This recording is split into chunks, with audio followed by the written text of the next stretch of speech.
You're good to go. And unmute. You're on mute.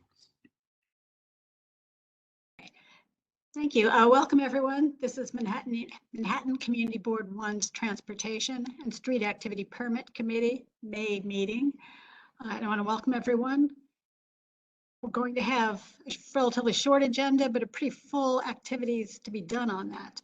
So I'd like to welcome Michael Francoeur, my co-chair, who'll be handling some of the controls, and also Lucian Reynolds, who will be acting as host and is district manager at CB1. Do you like to change slides, Michael? You can see the agenda. Yeah, as you can see, the agenda is relatively short, but as I said, as we talk about congestion pricing to finalize for a resolution, this is going to be fairly full agenda. Everyone is going to get a chance to speak on each of the topics. Committee members will go first. It'll be different with congestion pricing, and I'll talk about that a little bit later because that is going to be the working group. So the rules will not just Robert's rules for that one, but everyone will get to speak. I'm going to ask people to keep their comments to the point and brief and not repeat other people so that we can make sure that everybody gets to speak. So let's go on to the first item, and I welcome Jennifer Leung from the New York City's Department of Transportation to give us some updates. Good evening. This is Jennifer Leung from DOT Manhattan Borough Commissioner's Office. First of all, thank you for having me here tonight. I just want to give a quick update on some of the previous projects that we have presented in the past, and we are completing them this year. So starting with the Whitehall Street Bicycle Connection, this is a Whitehall Street between Morris and Water Street. The project itself was presented to the committee in October 2019. It included the proposed improvements of updating some parking regulations, adding wayfinding signage, share lane markings, and also protected bike lane. For this project, we started implementation just last Thursday, and we're continuing to be working on some of the removals for the installation of the protected bike lane between Pearl and Water Street, and this is on Whitehall. So that's an update for the Whitehall Street Bicycle Connection. Then the other project that we are currently working on is also the Tribeca World Trade Center area bike network. We presented this in February of 2020. The network itself includes conventional bike lanes on Murray Street, Park Place, Murray Street, Park Place, Berkeley Street, and protected bicycle lanes on Church Street, 6th Avenue, Barrack Street, and West Broadway. The proposed enhancements for this project would shorten crossing distances, discourage speeding, improving bicycle connections between the Brooklyn Bridge, the World Trade Center, and the Hudson River Greenway. The work has started for this on for Barrack Street, West Broadway. Some of the markings have already partially been installed on Barrack Street. We're going to be starting on markings on Church Avenue as of today.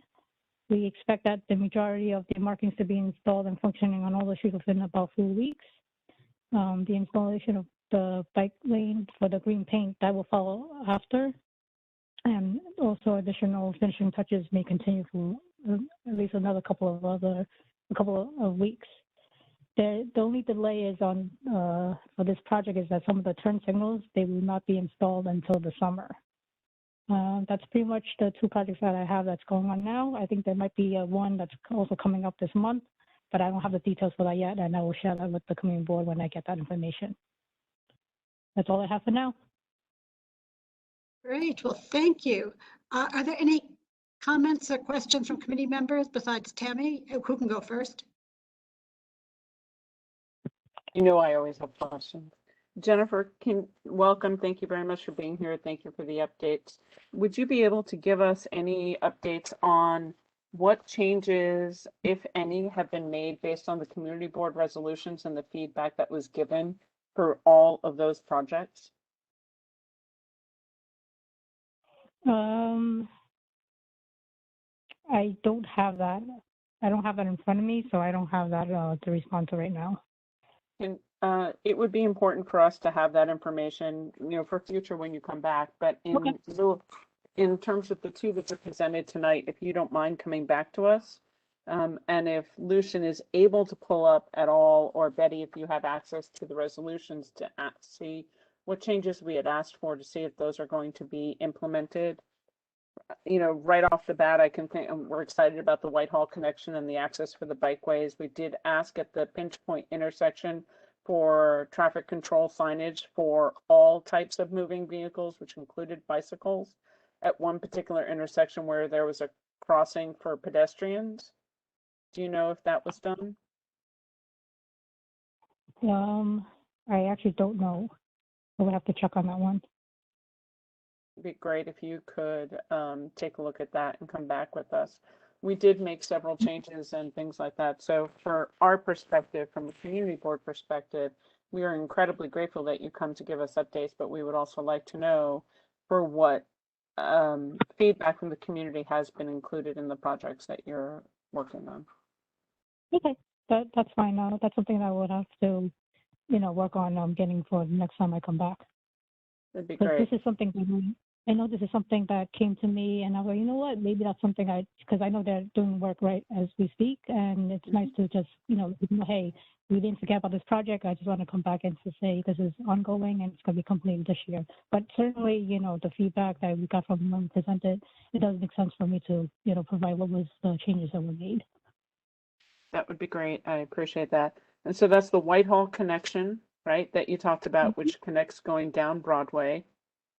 For the bike network, the signage and the markings south of Murray Street, correct? All the way to the Battery? Between Morris and Water. I'll say that was in a Sorry, separate project. Morris and Water, apologies. Yep. And I think it was that intersection at Morris that I'm referring to specifically, by the way, where it's both the pedestrian crossing, motor vehicle, and bicycle. And just to confirm, Revel scooters are not allowed in a bikeway, correct? No. And Well, correct. Will there be signage to indicate that along the bike path at any point? Let me check on that because I'm not sure what's the answer for that. Okay.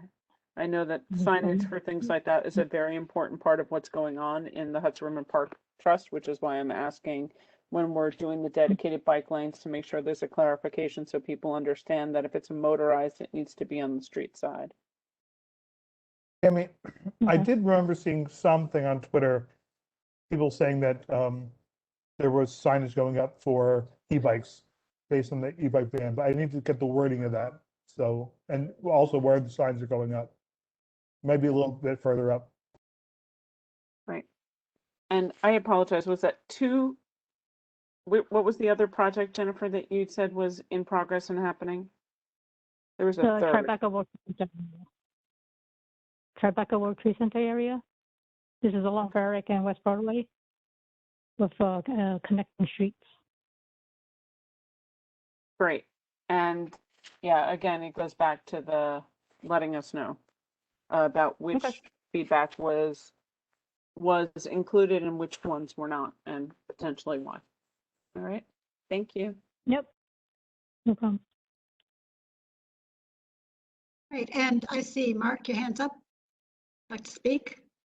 Yeah, with regards to e-bikes and signage, it's not just e-bikes. It has to be defined as non-human powered, cause it's insane out there. It's like the Wild West. There are motorized bicycles with gasoline engines, mopeds. I mean, it's insane. It's a miracle no one's gotten killed yet, and someone, I'm sad to say, probably will. On the sidewalks where they're not supposed to be, going through lights, red lights, down the streets the wrong way, driving carelessly. It's out of freaking control out there, and just say no e-bikes with a little icon ain't gonna cut it. It's got to be addressed more aggressively with signage and enforcement.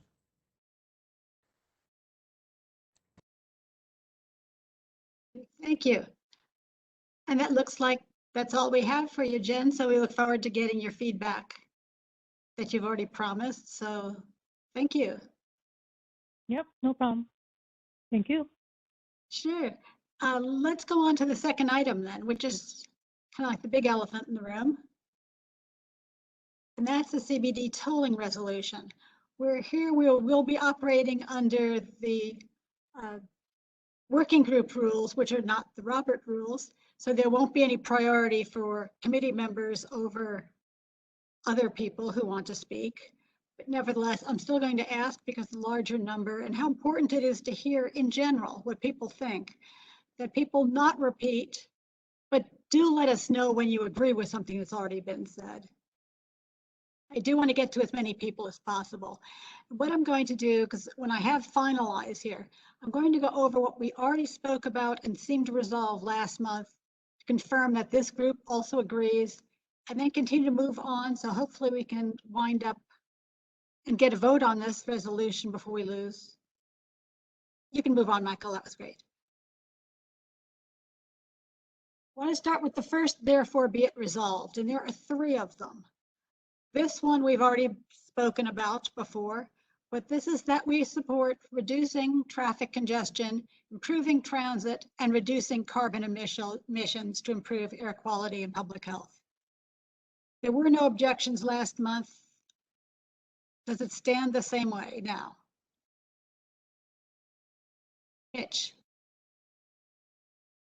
Yes, I didn't have an objection to it, but I remember that you had said, based on many of the members' thoughts, that I remember that you were going to preface it by that. I forget if somebody could help me out. I forget that we were going to preface it by saying that these are our recommendations, but only if congestion, but that doesn't mean that we support the congestion pricing or everybody supports congestion pricing outright. I remember we talked about that. I forgot. Right, Oh my God. Mitch, that is, but are there any objections to this as it stands the way it is? You said you were going to Okay, preface. Mitch, give me a few minutes. We're not going to get to the whole discussion on the first item. I'm sorry, but you'll see it real soon. I promise. But I Betty, guess to jump Oh. in, are we, oh, sorry, go ahead. I think I'm talking over Tammy. I was wondering whether or not there is a way to only say we support with the following changes right in here, because not everyone supports that statement 100%. The They want support traffic congestion, or they want carbon emissions, or they want poor air with quality? no, but if it said at the very end with the following changes, then it's stops being an overall arching 100% acceptance of the plan, which is the concern. And if you're starting to therefore be it resolved, that's 100%, except it should be a yes unless, a yes with exceptions, a yes with modification, I think is what Mitch is trying to get to. Yeah. It's not a flat yes. It was a yes with modification. Okay, Right. so we agree with congestion, reducing congestion. We agree with improved transit. We agree with reducing carbon emissions, with the condition that none of us have to pay for it, which comes in the second, therefore be it resolved. Okay, that something like that. I think that's some of us kind of agreed on. Yeah, yes, Betty, I think so. So you want it changed to moving from the second to the first here? I remember what Tammy just said. I support, and I'm having a senior moment. The other one of the other women on the panel, that Justine that had talked about this also. Of course, everybody supports reducing carbon emissions and traffic congestion, improving transit. But by just saying, therefore be it resolved, it seems like we support the whole plan. Well, that's because you're not reading the rest of it. Would you let me get to the rest of it, and then you can get back to this if you still feel that way? Sure. Because we're going to get to it very, very soon, like Sure. next. So, yeah, thank you have for my hand indulging me. Yes, Mark? Yeah, I agree with what Mitch is saying. It's not an either or, and it's wrong to say it's the way it's worded is if you don't support the congestion pricing plan, you're against everything else. And to couch it Doesn't- that way and to tacitly accuse people of that. It's just wrong.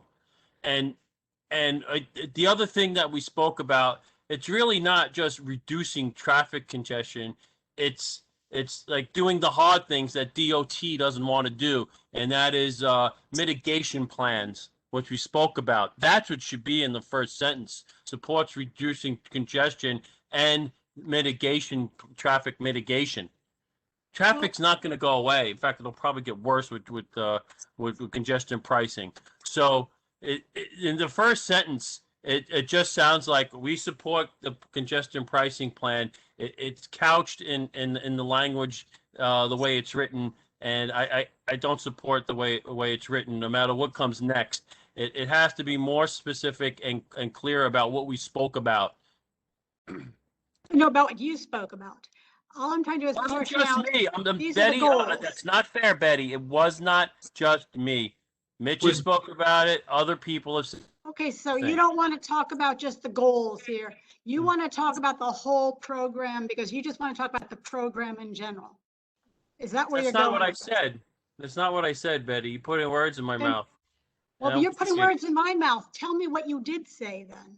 Betty, I sorry to just jump said it. in. I just want to make sure that everyone has context. So I think there's like 3 or 4, therefore be it resolves that we're going No. to go through, or 2 or 3, and this is just the first one. So it's kind of in a way operating as somewhat like the way we use whereases. So I'm wondering, from what I'm hearing, would people feel more comfortable if the language was something like, Manhattan CB1 supports the goals of congestion pricing, including, traffic congestion, improving transit, and reducing carbon emissions. And then the second, therefore be it resolves, will be, and we like support congestion pricing, like Tammy said, with the following like recommendations or exceptions.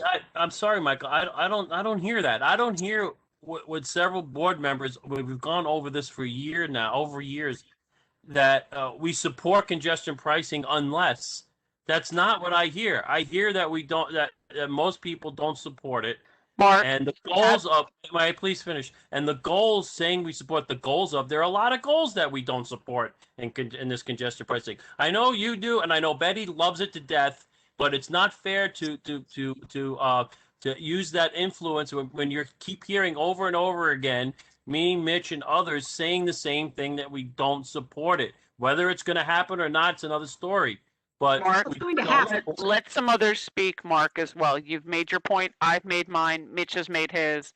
Let's let other people speak. Let's let Michael and Betty run the meeting. And where you announce your vote and how we go it, let other people speak as well. Because it's about majority. It's not about you or me or any of us. I mean, It ends up being majority. Please stop interjecting in this way. It's not about me. I said other people in the committee also agree with this. Mariama, same thing.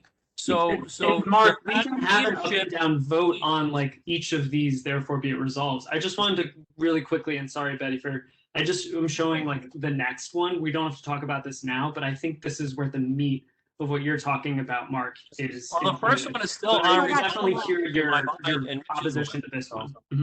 So the first one is still unresolved. If you want to move on, we just have to come back to it. No, I don't mean to move on. I just want to make sure that everyone's aware that there's more coming.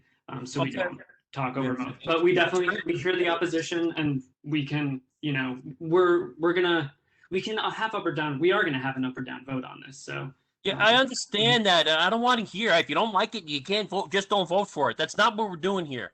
We're trying to fix it. Well, but that is what we're doing. But yes, you're right. We're fixing it so that hopefully it'll pass. Otherwise, Tammy's request that we get something that can be an opinion won't happen because we have to pass it to make an opinion, whatever that opinion is. That doesn't mean everyone has to agree with it. It can be a very narrow margin that it passes by. That's what's happened in the past. So let me get to Detta. Hi. I just wanted to say I was comfortable with the language that Betty read in terms of the goals, but I'm also comfortable with the language the way Michael Franker wordsmithed it in terms of stating, support for the goals of congestion pricing. Thank you.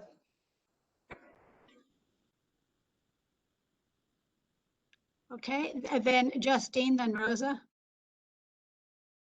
Thank you, Betty. So what I'm trying to do, I was trying to wordsmith it in the chat because I agree with Mark and I agree that I'm not comfortable with the way this is written here, but perhaps the way to fix it, because I am not uncomfortable saying these things, if that makes any sense.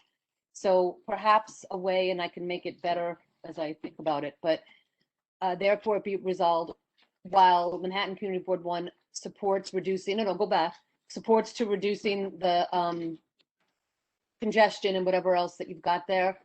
Right, the 3 goals. Many people or many, there are many within the community that are totally against That's a congestion. whereas statement, and there is a whereas statement that says that. So if you give me a minute, we'll get to that too. Okay. Okay. Again, Okay. therefore be it resolved statements or asks or final decisions. They're not. Well, my ask would be, therefore be it resolved that congestion pricing not be implemented. However, if it's going to be implemented, then we ask that this gets done. That's what I thought. And we'll get to that in number 2. We're going to get to that. Again, Well, if people I think just it needs to hold be on. number 1, but okay. Wait. So just one quick process item, Betty. I wanted to have all the members of the committee just take a second and click on the link at live.mcb1.nyc. Pull up the entire resolution if you want to read ahead of the presentation. Then you'll perhaps get a better kind of feel for the entirety of it. But just it's there in case you want to go faster. Lucian, I just remember that it was kind of agreed that what Justine just said would be on the top of everything, and then everything would go down. That's what I thought Michael had kind of very eloquently said, like that he would put in last month, unless I'm mistaken. That's what I thought. That's why I only brought it up. I didn't mean to open up a can of worms, Betty. No, but you brought up something that I was going to bring up. That's correct. That's what we did. And we did say that. And I guess what I would just reiterate is even if it's in the whereases, I think it needs to also be in the therefore be it resolved, with the caveat, kind of like what they do in the licensing. You know, we decline this or we approve this if, or we decline this unless, conditional. And if that would make me vote for this, because yes, we have to opine on this. And yes, we have to talk about some of the stuff from here as we agree it. But I also want to make it clear that I really hate this, and I hate the fact it's being shoved down my throat. So that's what I'm saying, and I feel as if at least 4 or 5 other people have spoken up and supported that I hate it being forced down my throat position. And I'm shutting up now. Thank you for listening to me. Okay, let's hear from Rosa, and then we'll. Thank you, Justine. Hi, thank you, guys. I'm actually looking at this for the very first time, and I have to say, just looking at it as what you've shown us, which was the very first, therefore be it resolved that, seems incredibly common sense and non-controversial to me. So speaking not to the entirety of the document, but as it's being presented as the very first, therefore be it resolved at I support the goals of reducing traffic congestion and improving transit and reducing carbon emissions to improve air quality and public health. So yeah, it would have my vote if I was able to vote at this stage, but I'll be able to vote on it at the full board. But just to this specific point, it seems pretty straightforward, clear, and non-controversial to me. Thank you. Yeah, well, thank you. That's, I don't, because if, given that, rather than dealing with it as piecemeal as I was going to, let's go on to the second one so you can see where there's holes or where you want repetitions built in. I'm a much more streamlined writer. I acknowledge that. I don't like to do poor writing because it drives me crazy. But anyway, I want to remind people exemptions in the credits in the legislation, because this is what there is. Like it, don't like it for any of us. This is just what is. Passenger cars will only be charged once daily for entering or remaining in the zone. Emergency vehicles and vehicles transporting disabled persons will be exempt from the charge. Neither of those are defined as to what those mean. Residents of the zone with incomes of less than $60,000 per year will receive a tax credit. equal to the amount paid in congestion charges on the New York taxes. So those things, this is why I think the issue about what happens to the residents is an issue that I want to really focus on, because I think that's going to be the one thing that's going to determine people's votes. I think everything else is inconsequential to most people or to everyone. So to get this passed, yes, this will be the pivotal issue. The fact is, what's in the law is what's in the law, and the people who are going to read this that we're sending it to know what's in the law. So keep that in mind, and we'll go on to the next one, which is the second, therefore be it resolved. So Betty, we can't opine about the tax credit thing yet? I'm just asking you, or should I wait? I don't think it's, well, look and see what's included and then see if that's still necessary. Okay, well, I'll wait, and then after I'll do it, okay?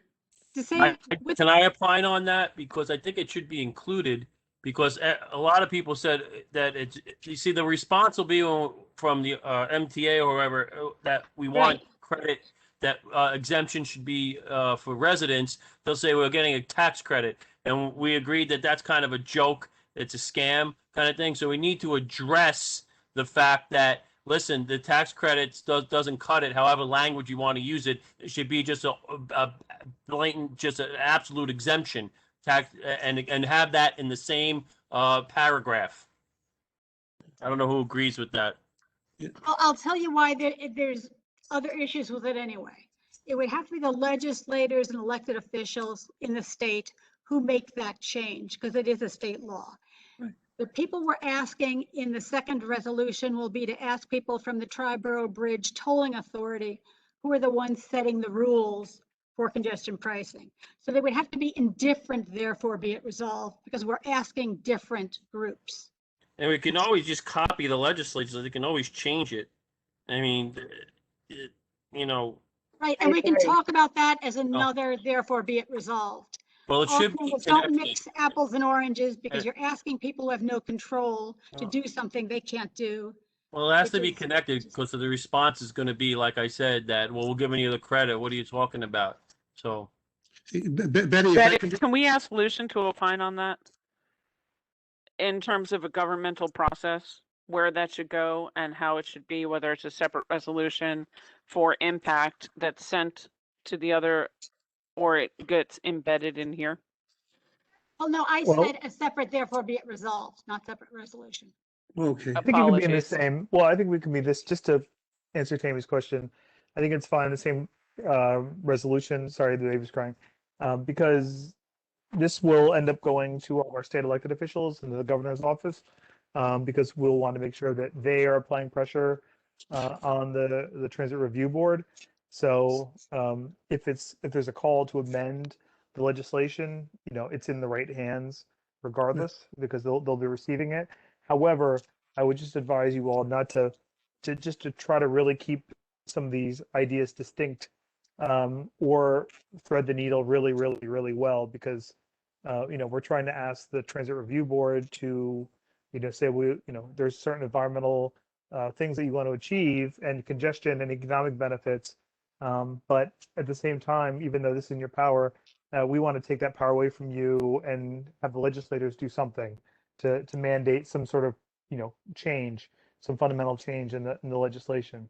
So, you know, you just have to really think about that connection, because that's gonna make it a little muddy if you don't really clarify how that goes together. Lucian, can I ask you? You can just do it in 2 sentences. You can do it in 2 sentences. Lucian, can I ask you for clarification? Because like that specific, that third, you know, like residents of the zone with incomes less, blah, blah, blah. Specifically, I just have two sentences. All freelancers would not benefit as much as W-2 workers, and all independent contractors would not benefit as much as W-2 workers. And those people might not be able to afford to lay it out to wait for a tax benefit at the end of the year. And plus, the way independent contractors do their taxes, there's a whole bunch of write-offs that they would not wind up. This would make no difference. It wouldn't help them. So I think it's important to put that in, however, specifically, but when it goes in, I'll defer to you and Betty. But those are specific reasons why the tax credit will be unfair to independent contractors, freelancers, and people, lower working class people. You won't, we don't know. There's no mechanism, Mitch, yet.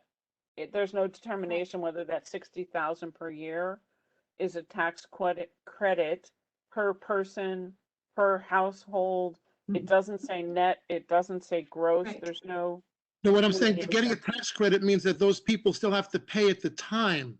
And sometimes you can't lay out the money, and most independent contractors and freelancers, as opposed to W-2 workers, don't benefit by that tax credit as much. I can tell you that from 45 years of experience.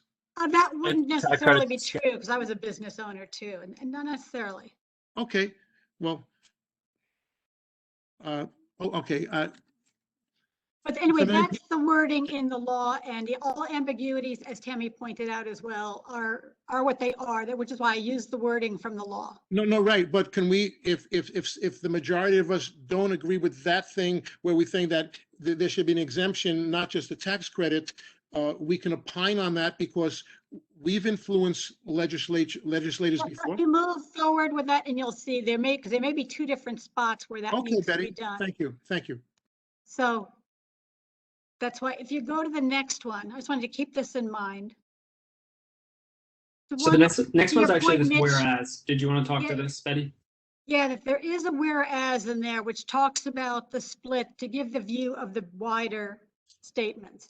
That a significant number of members believe that car owners in the CBD will be unduly burdened by the tolling program and should be exempt. Other members feel the time has come to reduce private car use, to collect funds to improve the MTA, and to put health first. So let's go back to therefore be resolved, the second one, which is be it further resolved. Next slide. Yes. And you can see the first item is exempt all residents of the congestion zone from CBD tolling fees. Now, this will be going to the Triborough Bridge Tolling Authority and the TRMB, which is consulting with them. And they have the right to grant exemptions. So this asks something that would be within their purview of making exemptions. So I'm going to ask, are there people who object to this, i.e. a reason they would vote this down? But that's where you should discuss, and then one more sentence, that the tax credit is also would be a burden, or however you want to word it. Maybe Mitch. Yeah. TRMB doesn't care. That's not. It their doesn't purview. matter, It would be an onerous procedural. Betty. I understand Well, you're put it- getting a little too technical on it's going to this one, it's going to that one. Our feelings, how we feel, should be expressed in the resolution. And I'll tell them I'll fit them in where they fit. And all I'm saying is, hold on, it'll be in a different, be it further resolved at. Yeah, but Yeah, One that is sorry, written Mark. I think it's asking not the Triborough Tunnel Authority and the Traffic Mobility Review Board, but asking our elected officials. it's who too have much, it's control too of it. intertwined.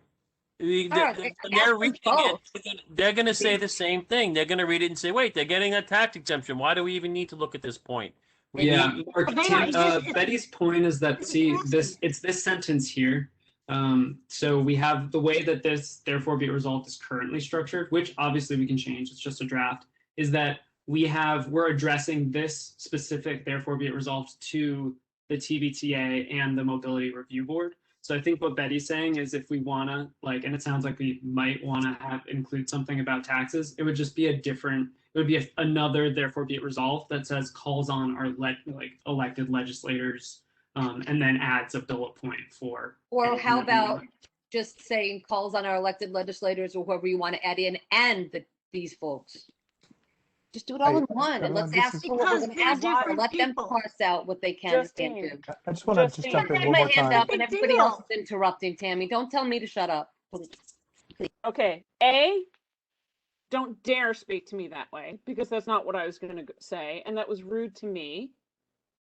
Okay, We're all trying to be a part here. By having hands up, it allows Michael and Betty to try and go through all. Betty doesn't have to answer everybody, or Michael doesn't have to answer everybody. She can just hear everybody. We're not going to make any progress if people are rude. And don't dare tell me that I was going to tell you to shut up, because I wasn't.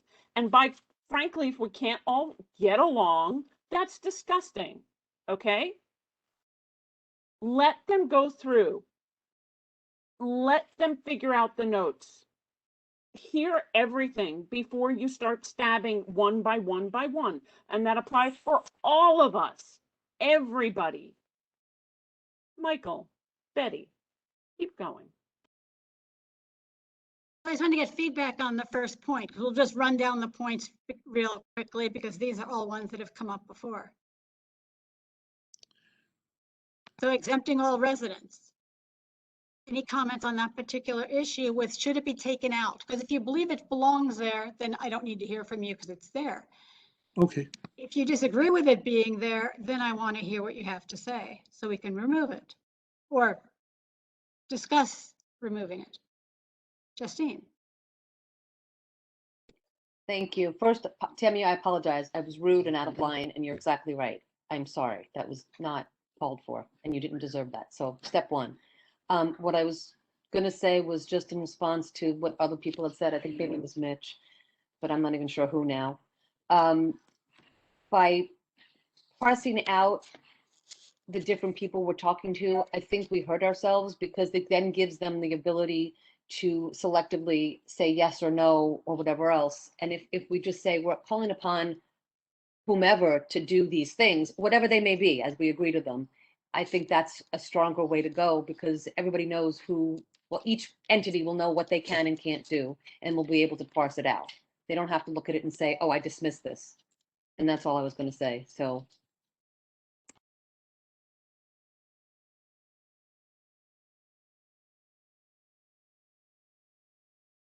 And Michael, is your hand still up or? Yeah, it is. Sorry, I was just waiting for everyone because I apologize. I've been jumping in a little bit. I was not to this point, but to what Justine and Mark are saying. Yeah, I don't feel particularly strongly on as to whether we want to group all this in one third or be it resolved or multiple. I think it's kind of like a technicality. So if the majority, if most of us, or if there's someone Justine, you feel strongly about that. I personally, at the end, maybe we should we save this until once we have all the meat of our therefore be resolved, decide how, maybe then we can just decide how it's all packaged. Because I also heard when we were discussing the first one, we were like, does this fit as the first bullet or the second one? So I think maybe let's save the organization for the end, but I definitely hear everyone's notes. To the exemption, I talked about this at the last one, so I won't take too much time, but I actually don't support this one. But if I think a lot of people do, which is fine if that's where the committee wants to be, I'll just voice my concern is that we represent some of the the wealthiest districts in Manhattan, and I'm concerned about exempting everybody because I do think the goals of congestion pricing I agree with, trying to improve transportation, decrease traffic. And I think that we actually, because we're in dense Manhattan where we're so well served by public transportation, I think we get most of the benefits. So my concern is us saying, hey, we love that we're getting more money for public transit, but we don't want to pay for it. And that's where my concern is. But definitely hear everybody else's. I agree with, making sure that we aren't penalizing those who can't afford it. But just throwing it out there. So I don't support it, but I hear what everyone's saying. If that's not where the committee is, that's fine. And thank you, Michael. I want to, because again, the reason that this one item, the residents being the item, is taking so much time is that it is the hot button issue. It's going to determine if this goes up or down. And I also want to declare this is why I will vote against the resolution as well. I think it makes us look terrible, to be honest. You from Queens, you from Brooklyn, I don't care what your incomes are, you from the Bronx, you pay. I can do whatever I want, as much as I want.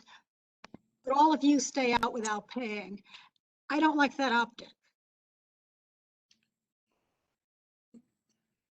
Betty, can I opine on what you just said?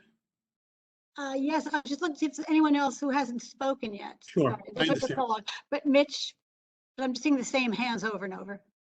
Mitch and then Mark after him. Okay, Betty, I agree that would be unfair, but that's my personal opinion is why I feel that this should be a government responsibility, and my brothers and sisters from the Bronx, Brooklyn, and Queens and Staten Island should not be forced to pay.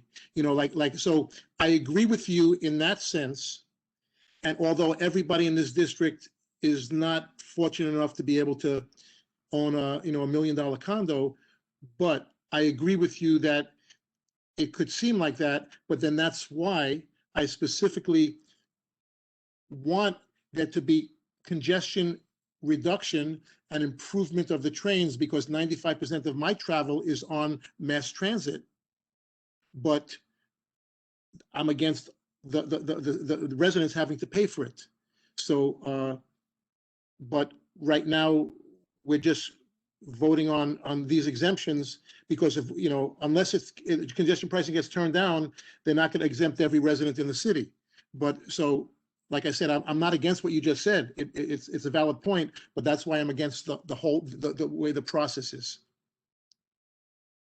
Congestion pricing. The Right, program. but not in the goals of congestion pricing. Like what Rosa said in the beginning, the goals, nobody could be against cleaner air, less traffic, better transit and everything like that. It's just how it's paid for. That's the issue that I have. I'm for Okay. everything else, all the goals. Let's hear what Mark has to say. And then we can go to Justine and Tammy. It's still suspect whether these goals will even be met. And like Mitch said, the residents are paying for something that they shouldn't. The MTA is run, let's be nice, extremely poorly for decades. They waste money, and they just want more money to waste and the burden on us. And I don't see where this is bad optics. We live here. People from Queens don't live here. We live here and have to go in and out every day. They might work here That's and the come in and problem. out every day. That's the problem. Betty, I understand how you feel that, you once said, one time you said, quote unquote, I'm against anything that has to do with cars at a meeting once. So it's just difficult that when you say something I have to take it with a grain of salt. So it's very difficult to have I would say a fair conversation on this issue when that's your position. So the burden should not be on the residents, like Mitch says. Period. And they're shoving us down our throat for that. But particularly if you live in the district, you should not be burdened by having to just go home, to pay a toll to go home. You shouldn't have to do that. It's just that simple.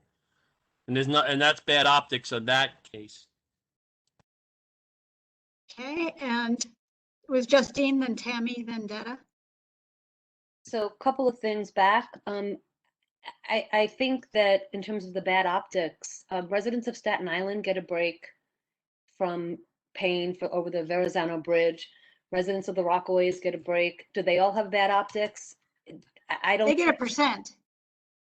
We're not asking for a percent. We're asking for 100. 100%. I still think that at the end of the day, people in Queens, people in Brooklyn or wherever, Staten Island even, when they drive around their neighborhoods and they go to doctor's appointments and they go to things go food shopping, they do not get charged to do that, to do daily life activity, unless they decide to come and do it in Manhattan if this goes into effect. Talking about taking their cars into Manhattan to commute to work, to me, that's the point of congestion pricing, is to say, no, folks, ride the subway when you commute. If you're able-bodied enough to come into work, you should be taking public transportation, because that is the biggest burden. They're not people who live here. People who live here should be able to get around without being penalized because they live here. That's what I'm talking about, and that's my position on it. And if it makes it more palatable for people, instead of saying 100% exemption, to put in whatever it's being done, and I should know, but I forget, but Lucian, I bet you know what's being done, whatever the percentage break is for Staten Island and other places, let's ask for that percentage break for people that live here. Again, it bothers me because we're being taxed to do our daily living. It's a very big difference than commuting. I thought congestion pricing was going to be a commuter's tax. This is not what it's going to be. It's going to be a resident tax. They're taxing us for living here. And that's my objection. Thank you. Next two, I believe, was Tammy and then Detta. So I hear where you're going. I hear where everybody's saying. The one thing I was saying, the art of the deal and art of negotiation, you never ask for what you want. You ask for the top, right? So if we ask for something less, we will get even less. So I would support the exemption of all residents, because I do think that there is, I don't know if we get it. I highly suspect, as you stated, Betty, that we won't, that we will get something akin to what they have gotten in either Staten Island or the Rockaways or others. But I know that they didn't ask for what they got. They asked for the max. So I would do the same thing. And based on our current administration and government, if you don't ask for the max, you don't get. So that's where I would go on any of this. The one thing that I don't see, and just even looking down, that I wanted to ask is, there was a dialogue that we had about a one-time charge, time of day charge, and I didn't see that in here. I know that, I don't know if it's coming up further, but that would be something that I would put in there as well if it was my choice, and that I would ask for it to be I don't think that Lower Manhattan needs congestion pricing on Sundays. We don't have any traffic down here. You know, you can literally stand in the middle of Broadway and take pictures. So I would, the verbiage I don't remember because my head's swimming at the moment, but you know where I'm going on that. Yes, and in fact, there is a whereas that would have to be removed or stay. That's going to come up later because in fact, variable tolling covers that. And it was a decision to not opine on that. So I left your comment in the whereas, but we'll revisit. I would like to put it in a therefore be it resolved if the committee agreed. That's how we're going to revisit it. Yeah, that would be my choice. So yes, we will get to that. Thank you very much. The second, we'll work through these first because these are the ones that have already passed through committee without big objections, but want to make sure that people still agree. Denying exemptions to New York City employees. Betty, I think we skipped Detta. Oh, sorry, Detta. Thank you. Oh, so I thought the congestion pricing does benefit transit, and CB1 has a huge amount of transit, perhaps more than any other CB. So like this, we will rake in the benefits of congestion pricing. So for me, it's hard to have to also be asking for the full exemption. I was wondering if there's any way where it could be two separate resolutions and all other aspects of opining on it could be in one resolution, and then the exemptions could be in a separate resolution.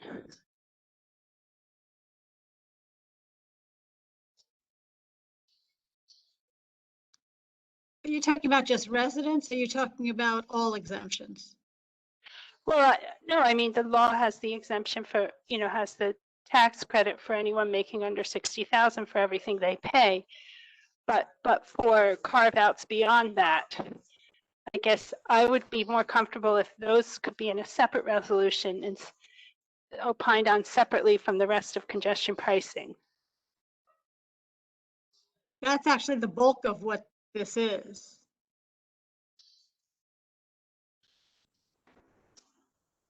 Okay, I just put the ask out there. Well, look at it as we go along and maybe that'll germinate your idea and you can bring it up again as we move along. The second one then, deny thank you. exemptions to New York City employees, especially members of the New York Police Department. Can we not call out a particular, any particular agency, but necessarily say all city and state? I like that. I do too.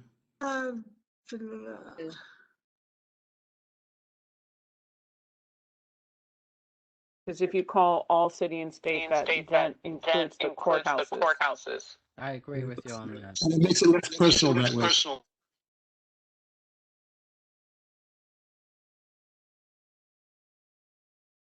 Yeah, what do you think, Betty? Oh, I see that you're editing it.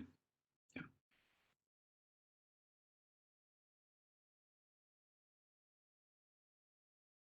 And I apologize also for all the zooming in and out I've been doing on here. I hope I'm not making anyone too dizzy, but I'll try to keep it static from now on.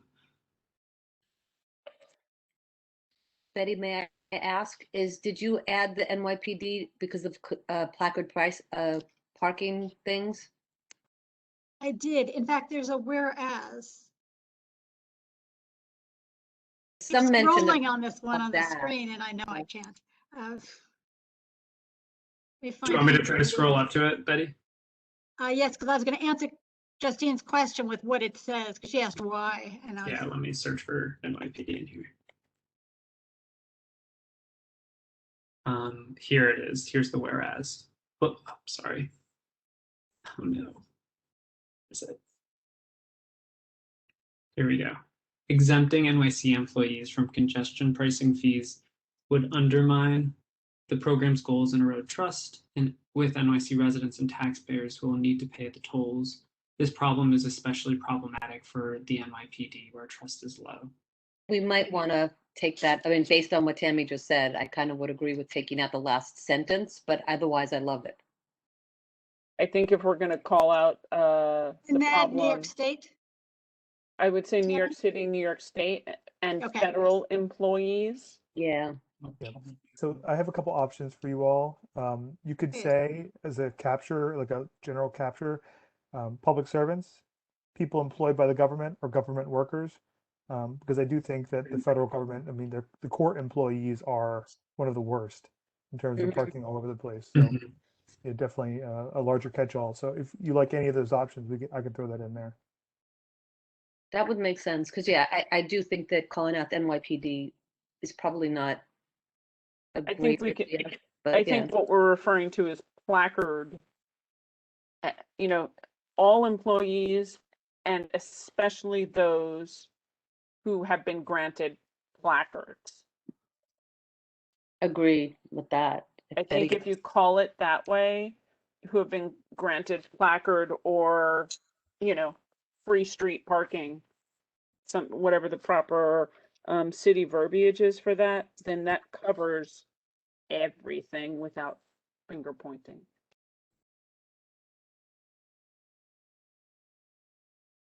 Sorry, Betty, I'll let you do the typing. I was typing over you. That said, I do understand what you're trying to get at, Betty, by because I'm trying to emphasize the problems we're having with NYPD, but I also agree with the concerns. Like maybe we don't call them out specifically in this. Please get enough criticism. So, and here it's rightly so, I think, with the placards. But Agreed, yeah. Well, I'll clean up the formatting. Oh, thank you. Well, can people see it?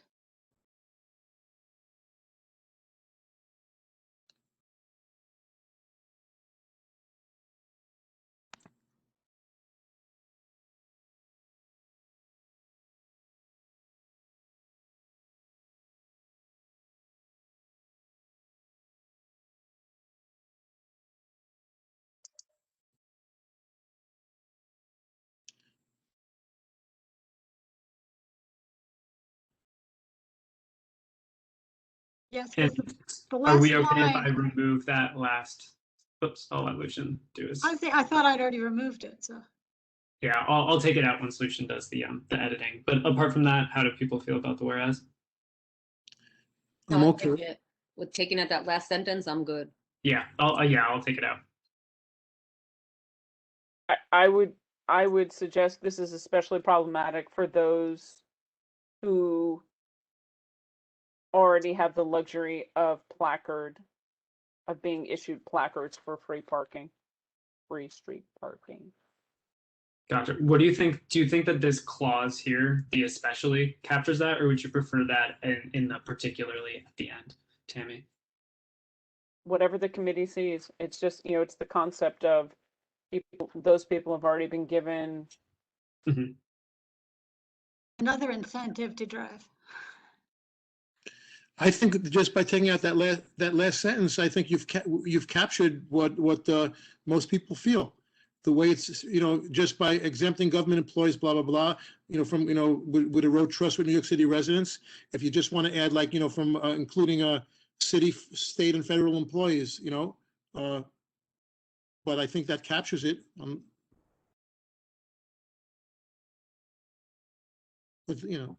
Yeah, I like it. I'll scroll down to the that therefore be it resolved thing as well. Like what Tammy said, add the cities, federal, and state, and I think you've kind of got it. Well, what do you think of, talking to Mitch, Lucian had said just put in government employees, which would cover city, state, and federal. I'm good with that. If that's what's clear, then And that's county fine. and- Yeah. Fine. My more concern is to allude to the fact that they already have a benefit with free placards, so that should be no double dipping. Would you like to put deny exemptions to government employees and then like parentheses, especially placards?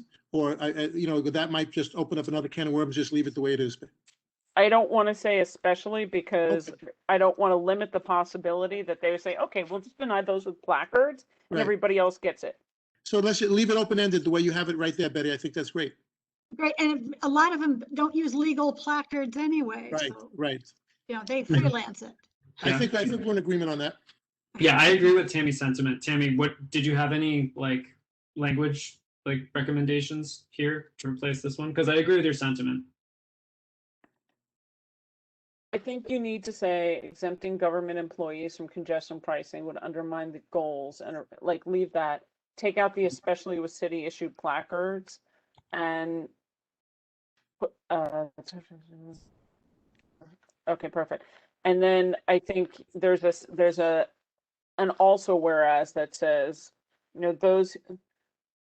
all those who have city issued placards should not be allowed to get exemptions from congestion pricing. Just simple.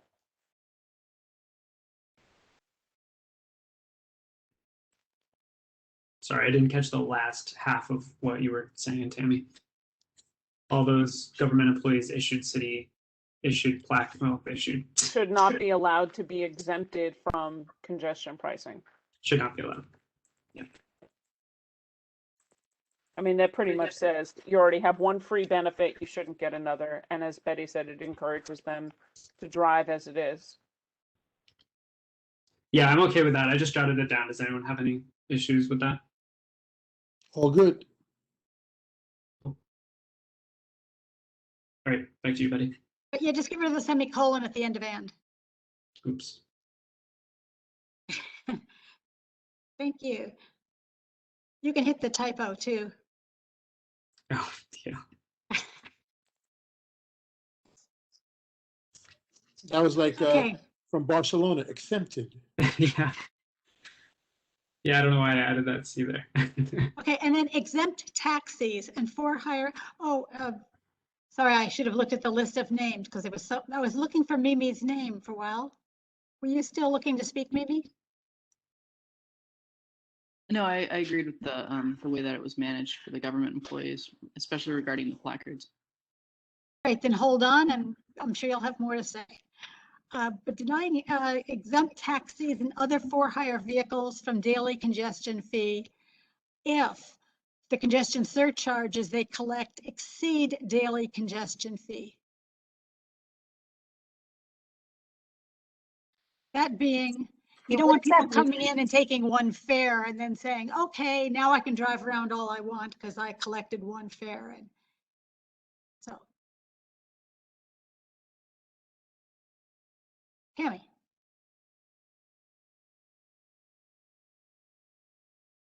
Apologies, left my hand up by accident. Okay, then this one's fine. That would be great. We can move on to identifying other funding sources to fund the MTA if tolling is insufficient, rather than raising the congestion fee. So if it should go into effect, the fact is, let's find other ways rather than raising in the future, at least diversify funding Sounds sources. good. Okay, Mark? Yeah. How about not waste money anymore? Just let's figure out a way to eloquently say it. I'll give it to anyone else. Maybe Justine wants to handle that one. But reality, the waste, the waste, the overtime, the bloated salaries, all of this contributes to why they always have to keep raising the fees for the buses and subways. It just goes on and on and on and on. And other cities, you relay track, it's whatever, 10 million a mile. Here it's a billion a mile. It is just the corruption and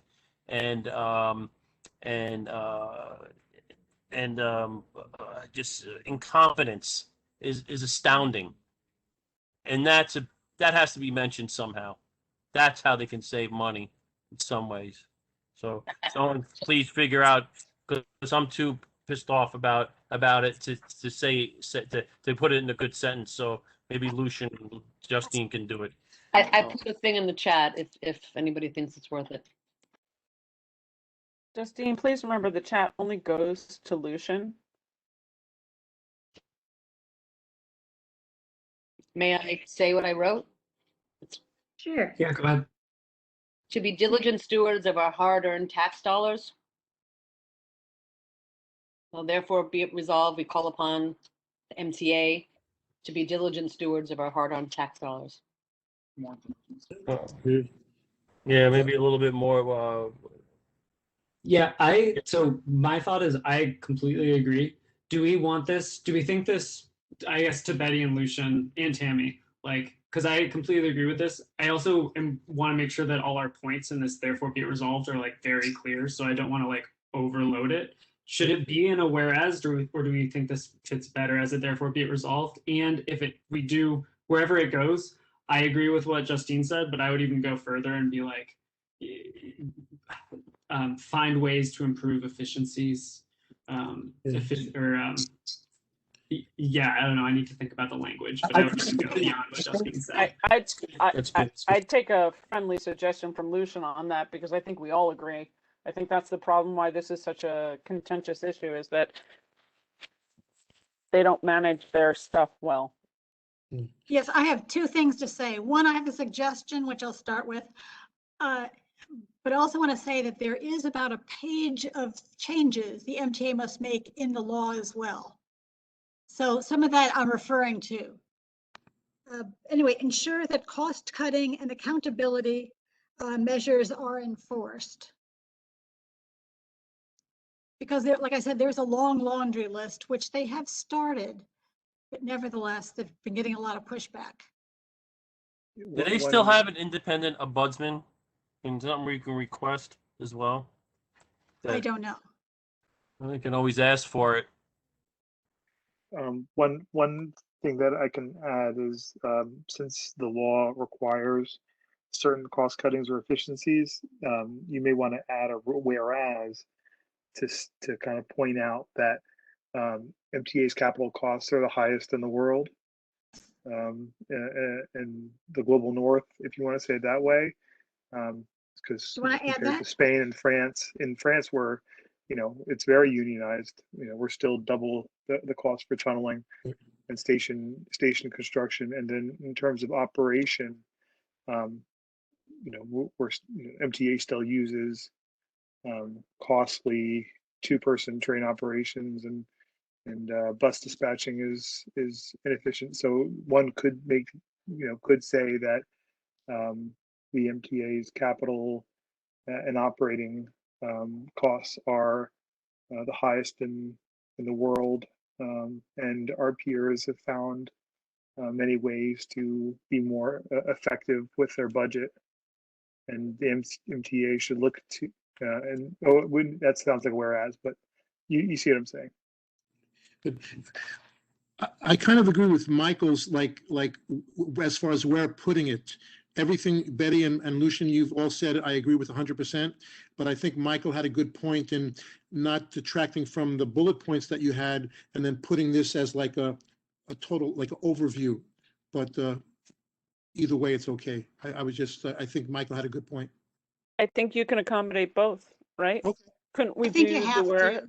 Yeah, you have to do the There has to be- whereas at Yeah, there has first. to be a whereas that supports there Right. being the Okay. request at the Exactly. end, So you put the whereas, and Lucian, if you know the which he's doing report, right now.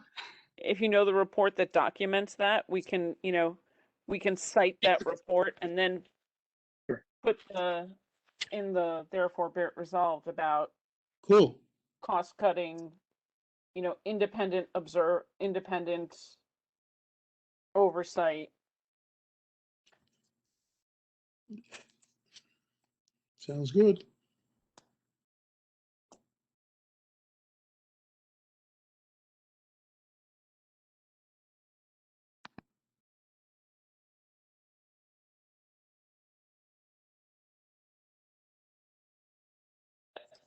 Trying to think about the language. Like what we want to say. We want MTA should. Whoops. That's why I eventually said this is actually going to the Triborough Bridge and Tunnel Authority. Okay. So that's what I was going to put in, ensure that cost cutting and accountability measures are enforced. Ensure that they're enforced, because they are written out in the legislation. The matter is, are they going to be enforced or not? Yeah. I would be shocked if it was enforced, Mimi has her hand up and so does Rosa. sorry. Also, and made public. And Mimi can speak, and then Rosa. Sure. Well, I was kind of adding to this. I was reading over it. It's entirely possible that I'm changing the subject, so stop me. I can get to it later if this is not the appropriate time to talk about this. It would be great to include a section about potentially giving like a decreased fee for motorcyclists and scooter riders. We're getting to that later. Oh, okay. I We'll didn't get to see it in the actual. It's a new topic. We'll get to new Okay. topics once we're done with this. Cool. Thanks. Yeah, so we'll get to that. Don't worry. Rosa? Thank you very much. First of all, I agree with everybody that the seeming waste and of the MTA is just like offensive and alarming. As a New York City resident that utilizes the MTA, and having lived in several places where they have excellent transportation systems, it's especially concerning. But I do, and I don't want to sound like a defender of the MTA, but I do recognize that there are some differences. Number one, that affect cost. So obviously there's a difference between capital costs and operating costs, right? And the MTA runs 24 hours a day, and that adds cost. Well, okay, they used to pre-COVID anyways. And that definitely adds cost and adds work and adds burden, because they're just not able to sort of take care of the back of house as easily as another country's transit system that closes for 4 or 5 hours, right? That's just the truth. The other thing is, I think a car that is only 1 year old probably costs a lot less to maintain and take care of than a car that's 20 years old. And we're basically asking a car that's 50 years old to run the same way, be as efficient and be as cost effective in maintenance as a let's say a 5-year-old car, and that's just not possible. The system, it seems to me, has been starved of investment for so long that the wheels are literally falling off. And that absolutely contributes to a huge increase in operating costs. And so I think we need to be realistic that yes, we can get the operating costs down, but that involves a huge and upfront investment in capital first, so that we can at least get to a point where the wheels aren't falling off. Because right now, every year, the wheels are falling off. So that's my 2 cents on that matter. I think it's frightening how much waste there is in the MTA, but we do have to recognize that there's a reality of how we got here to this point where everything is falling apart. Thank you. Thank you. No question. Justine, then Mimi again. I guess I If your hands down, put them down. Yeah, no, thank you, Betty. Rosa, I just want to answer you and say, yes, the equipment might be older, but boy, have they been messing this up and not doing a very good job in terms of minimizing expenses and I agree with you utilizing on that properly. wholeheartedly. Yeah, but so I don't know that they get the pass, at least not with me, to say that, oh, because the equipment's older. I mean, yes, but is my short answer to you. So I like calling them out on their waste of our money to date, and I'd like them to not waste it anymore. Thank you. Yes, and the law does that too. Mimi? Hey, regarding how the subway runs 24 hours, like even when they shut down over the pandemic, they didn't save any money. They also had to keep running it, so they were still running it, but they weren't making money off of it because they only allowed city workers and healthcare workers to ride it. And that, it's just, yeah, I don't, it just doesn't seem right. Also, the subway smelled bad when I had to commute on it. Like, there's like a lot of things about the subway that wasn't great. And when I first moved here, I was appalled by it. Like over 10 years ago, I moved here. And I was just like, wow, this is crazy coming from DC. Like, the transit system here is insane. Having spent some time in Chicago, it was just like in DC, they have like carpet on the train. And I couldn't even believe it that like the New York City subway like could never do that because it's just so disgusting. And but yeah, point of the story is that like it's disgusting, you know what I mean? Like, but I did a little bit of a deep dive into it, and I read an article that I really wish I could find, but I haven't been able to locate, about how the a representative from the MTA was just like appalled that people wanted the trains to get into the station on time. They should just be happy they're not catching on fire anymore. And that indicates like really bad management across the board. That we should just be thankful that there aren't more train fires. So that's a low bar. Thanks. Yes. Yeah, no, I think there's general consensus about looking at a cost cutting and accountability. What about ensuring that transportation options are increased and improved before congestion pricing is implemented so that there are alternatives? I just put my hand up, Betty. Yes, Mitch and Mimi. This might be, I might be sarcastic with this. I mean, I love that. So I'm going to ask Tammy and Betty. To me, that's a major point. Is it within our purview to put something like that if in bold font, or that's kind of going outside the box? Or move it up. I mean, that's like it's like,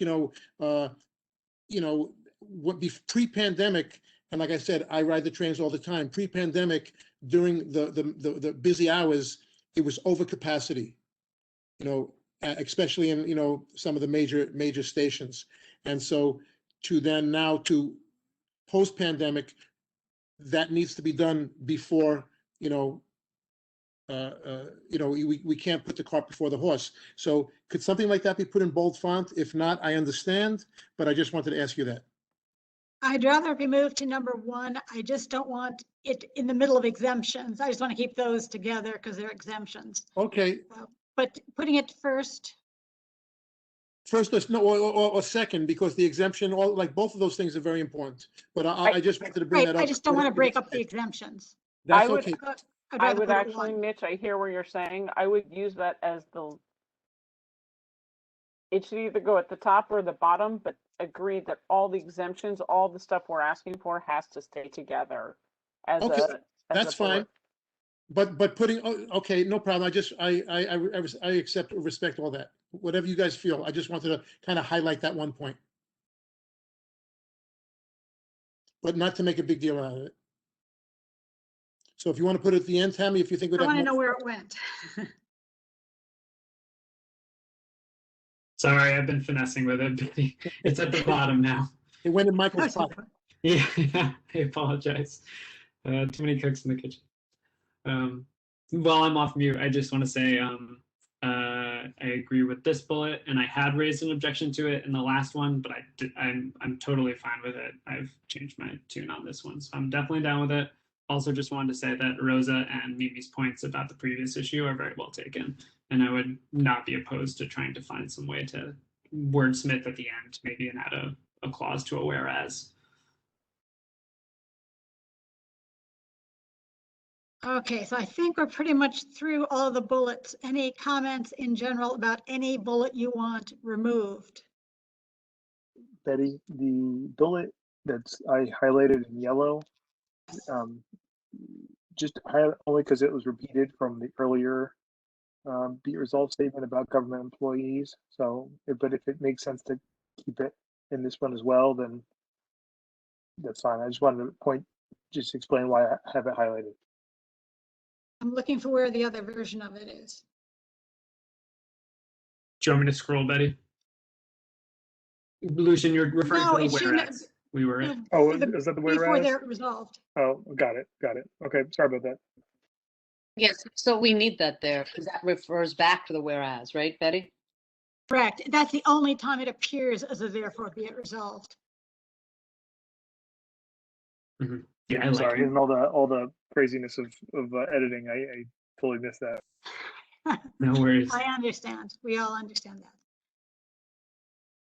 So the only question then is, do you want to move the transportation options are increased to the number 1 spot or leave it near the bottom?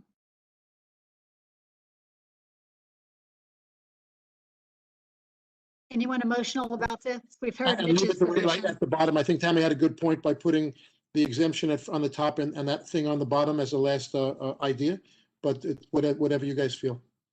Okay, as long as you're comfortable with that, I think they usually go checking down the list, so I'm not so sure that rank order makes a whole lot of difference.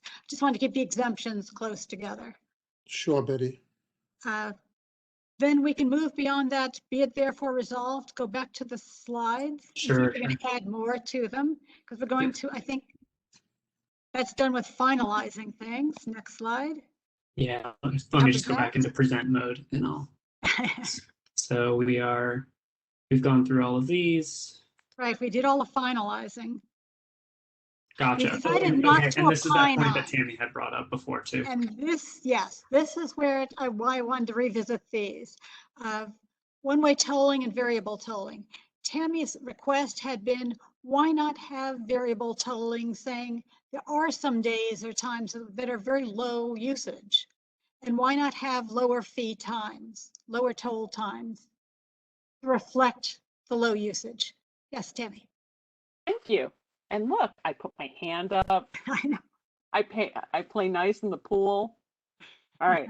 So the whereas would be whereas government, as a rule, government offices, most government offices are closed Saturdays and Sundays, thus resulting in less traffic in lower Manhattan.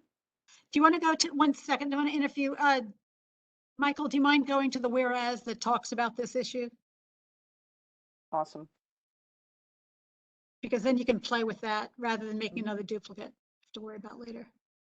Because quite frankly, you know my perspective, I've said it before, the reason why we struggled here versus many other neighborhoods in terms of our retail is because we just don't have the congestion nights and weekends when the businesses are closed. We're not Midtown. Midtown has far more density of traffic, especially, for example, during the holiday season, than even we do. And we're not Yeah. Chinatown, where you get the traffic on the weekends as well. Someone's typing. Yep. Everyone can so see I the can- whereas that we're referring to. Yeah, so this is the whereas. If you guys can see it on the screen, let me know if I need to zoom in at all. So this is what we currently have, Tammy, but I'm ready to edit to make changes that we might recommend. I don't know if we don't need a traffic study. Right, that's what I was gonna say, Tammy. Well, that's because actually how they're going to do everything by law.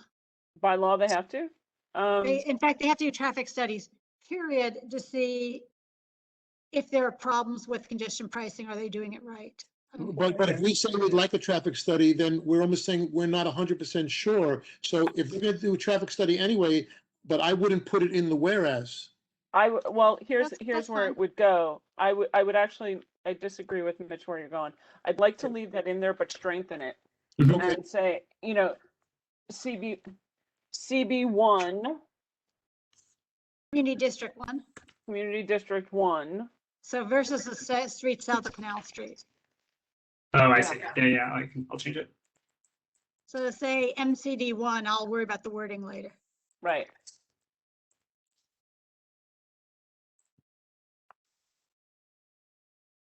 Gotcha. So I'll change it And to you can that. say- We want to say, sorry, go ahead, Tammy.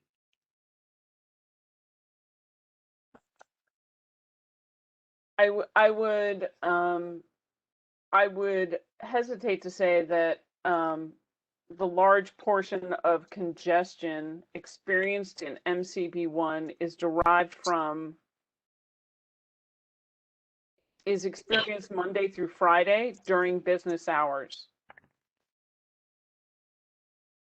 I would also put in there that we are the largest location of government offices, which are closed Saturdays and Sundays. Sorry, largest what was the word? Concentration. Concentration. Of government offices are all closed Saturdays and Sundays. By and large closed, because there are some, I'm sure, that are open. The exception that makes the rule. Could you also conclude nights and Saturday and Sunday, and Tammy, in that? Yeah, definitely great. So maybe like just go like along with the parking, like maybe after 6 p.m., something like evenings, nights, nights, and weekends. I think you could just get away with saying nights and weekends. You got it. So do I. You And I got it. think that's what variable tolling, the suggestion was exactly that, nights and weekends. And one of the, can we put in, besides a traffic study to see if reduced tolls or even no tolls might be warranted? Is that possible to add that in? Give Michael a break, but I hear you. Sorry. Yeah, what was that? Would it be possible where you have making it worth a traffic study to see if reduced tolls or even no tolls might be warranted? Yeah, reduced or no, Okay, reduced or no tolls. Got it. Might be warranted. Get rid of the word then, Where's the then? the end. Ah, yes. And then the ask needs to be in the therefore be it resolved for the Right. study Agreed. and for So add to the the- list. the variable. Yes, please and thank you.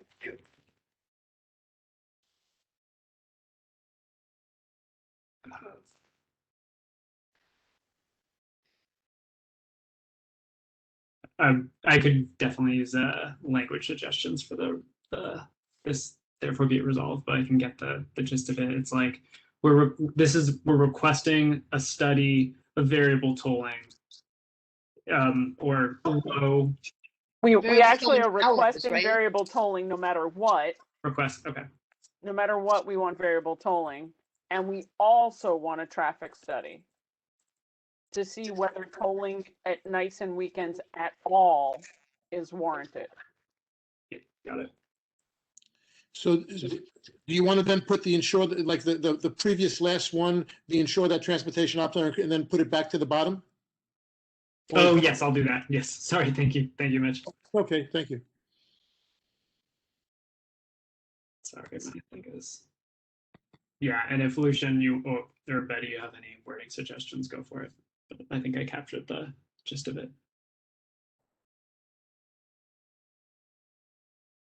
I have to go back. I won't worry about the final word smithing. I have to go to the beginning of it because I think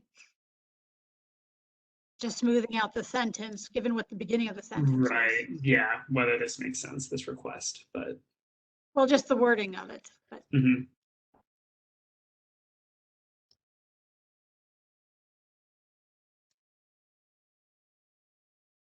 Tolling and also a traffic study. Right. Would that be better grammar, Betty?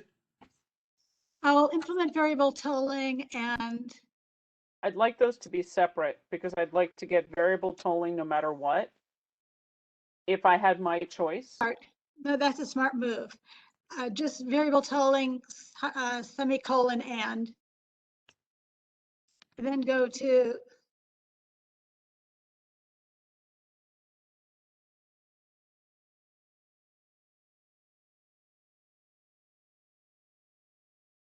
Nice. Thanks, Lucian.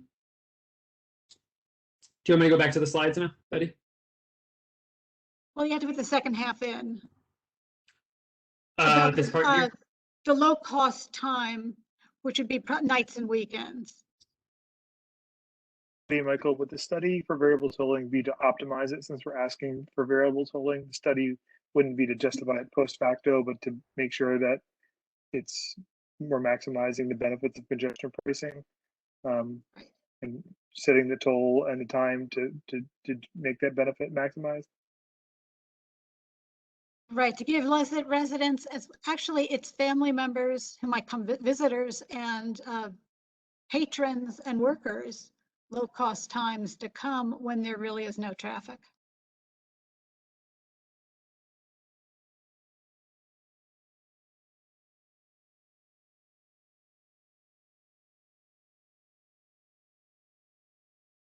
It could also, potentially if there's variable tolling, it could also help support businesses who might be able to get deliveries nights and weekends or sanitation. That's why I said patrons. Yeah. I mean, Those that's restaurants and businesses. Yeah. It'd be amazing to be able to not have so many trucks blocking the streets during the day. Right, and by workers, I mean in the residences as well, all the doormen and parks people. Yes, I agree with that, Betty.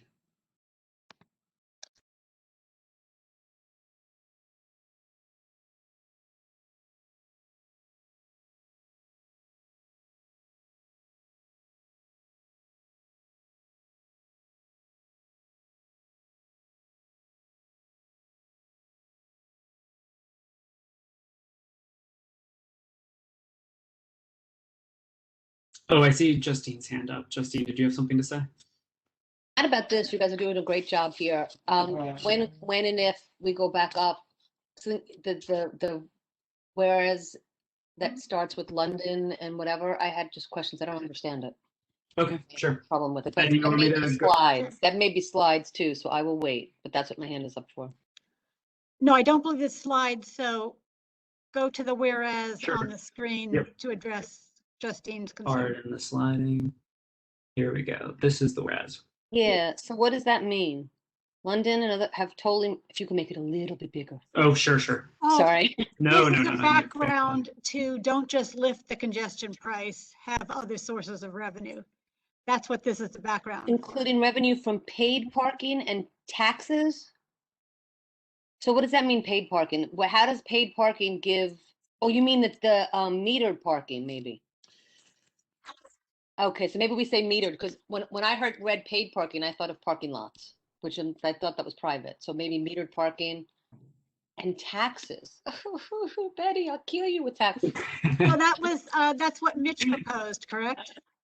It should No, come out of the no. general tax revenues. Yeah, I'll wait to speak. Yeah, no, I'm done, but I just wanted to understand what that was, and I wasn't sure what that meant. So now I understand it, and I have to think about it. So I will put my hand down. Thank you. Yeah, no, it's other revenue streams is what we've kind of learned from them. And Mitch, you can speak if you have something to Oh, say. thank you.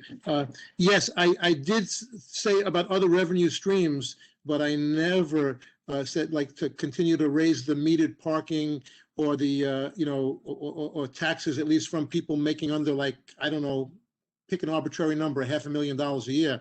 I just said that, you know, other revenue streams, you know, increase the tax on cigarettes, on soda, on, you know, marijuana or whatever.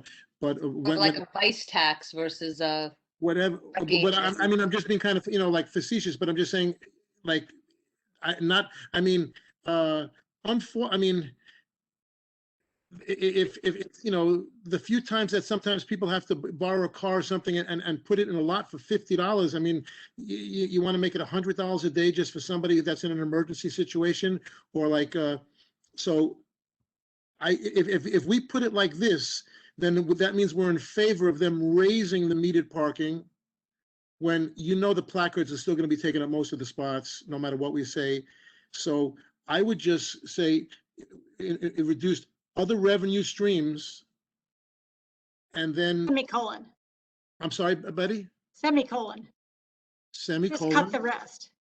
Yes, you love your semicolons. Well, no, that's how you end the sentence. No, They don't have periods. I admire, I admire your wordsmithing. Yeah, what do you think So- of this, Mitch and Justine? Maybe we just cut the suggestions and say, hey, in London, we know they needed other revenue streams. Are Right. needed to prevent just lifting the congestion toll fee. Sorry, say that again, Betty. I can add that at the end here. To increase the fee, right? You're saying basically, so other revenue, London have shown the traffic, other are needed to avoid Right. increases. Simply increasing the congestion toll.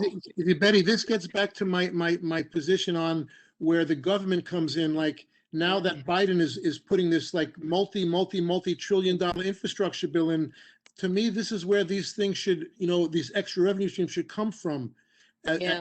And so, you know, we have no idea who the president's going to be in 4 years from now, but I mean, that's my personal opinion where government comes in.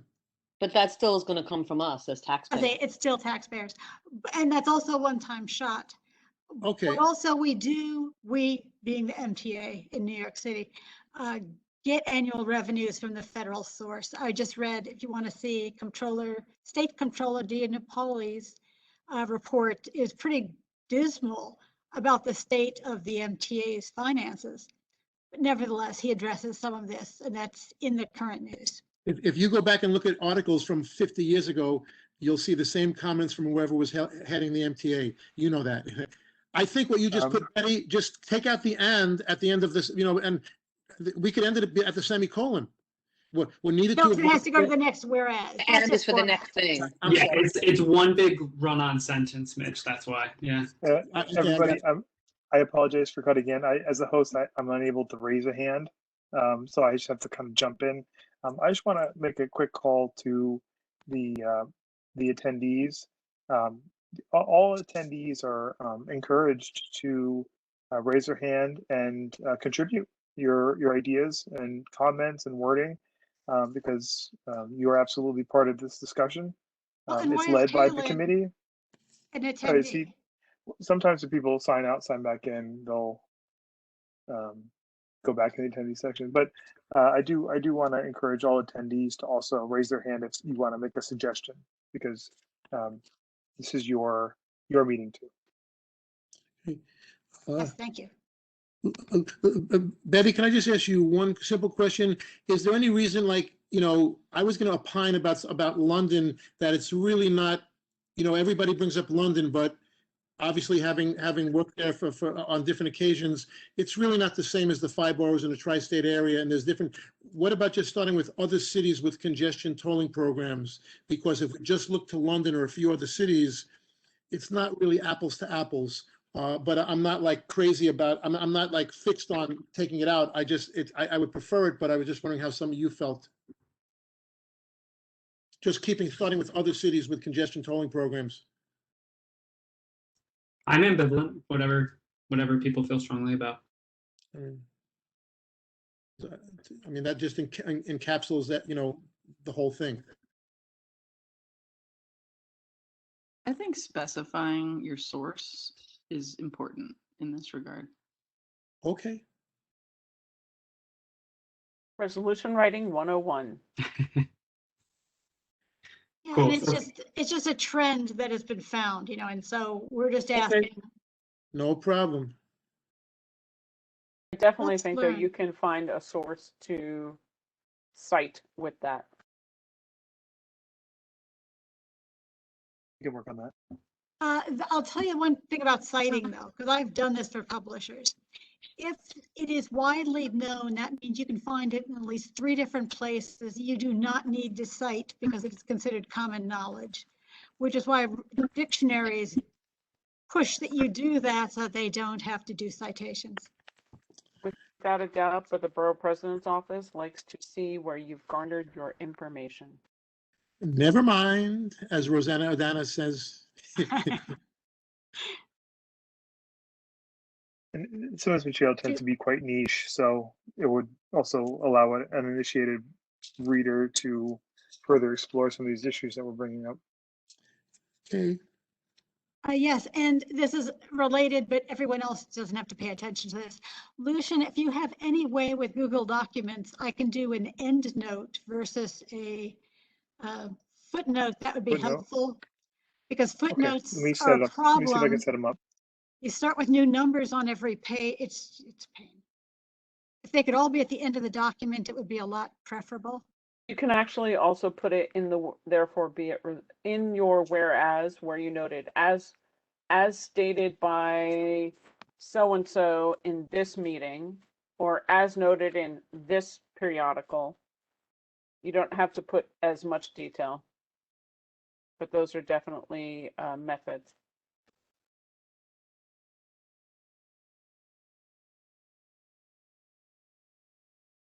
Okay, yeah, Mimi and Michael, please. Oh, sorry, Betty, what did you want me to go to? You had your hand up. Oh, my apologies. I'll lower it. I think it was from something in the Okay, past. Mimi, did you have something to say? Oh, I just didn't want to necessarily keep speaking out of turn about citing sources, but it also will let people know that we've done research on this. And I just think it's important because sometimes it seems to come across that we haven't actually dug into it and just kind of made stuff up in committee. I, sort of troll Reddit a little bit, especially in the bicycle section for New York City, and they kind of think we're all idiots. So citing sources, I think, would be helpful in this regard. Thanks. Okay, I think if those are done, we'll go on to the other still to be decided. Just before that one. Before this one? Sure. Before that one, we did variable, and I think the other With one. it. Let me find it. Variable one-way tolling. Is that okay. one still, we still want to leave that one alone? Any objections? I see none, so let's move on to the next slide then. To be discussed and decided. So now, Mimi, here's your moment. We're going to talk motorcycles and mopeds. Should they be exempt? Should they be a lower toll than cars? I mean, what do we do with these versus avoid them?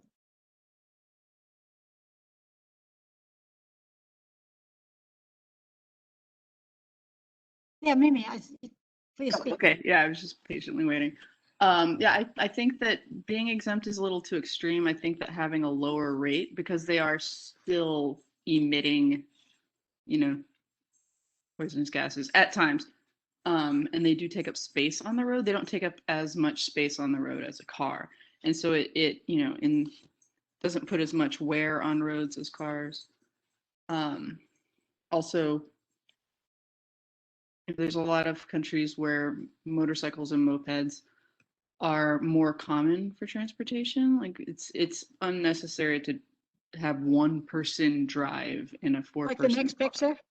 into. What was that? Like the next slide, Oh, is there a good picture? I like pictures. if Michael did. I Yeah, went look to at that. Vietnam. Yeah. Isn't that horrifying? Don't we want Well, that? no, that's typical. That's typical. But you know what I mean? Like, There are people that move houses on motorcycles in Asia, in country that I've seen, that I've seen refrigerators with 3 babies in the front, in on the mother's lap. I just want you guys to picture that on Broadway. I mean, we I have just don't I thought it was Broadway, Tammy. very clear licensing. You need to This is- take special classes to learn how to ride a Yeah, motorcycle. You know this is a something? city the same moped. size as New York City in You still need population. to like Which city is this, Betty? stop at lights and stuff.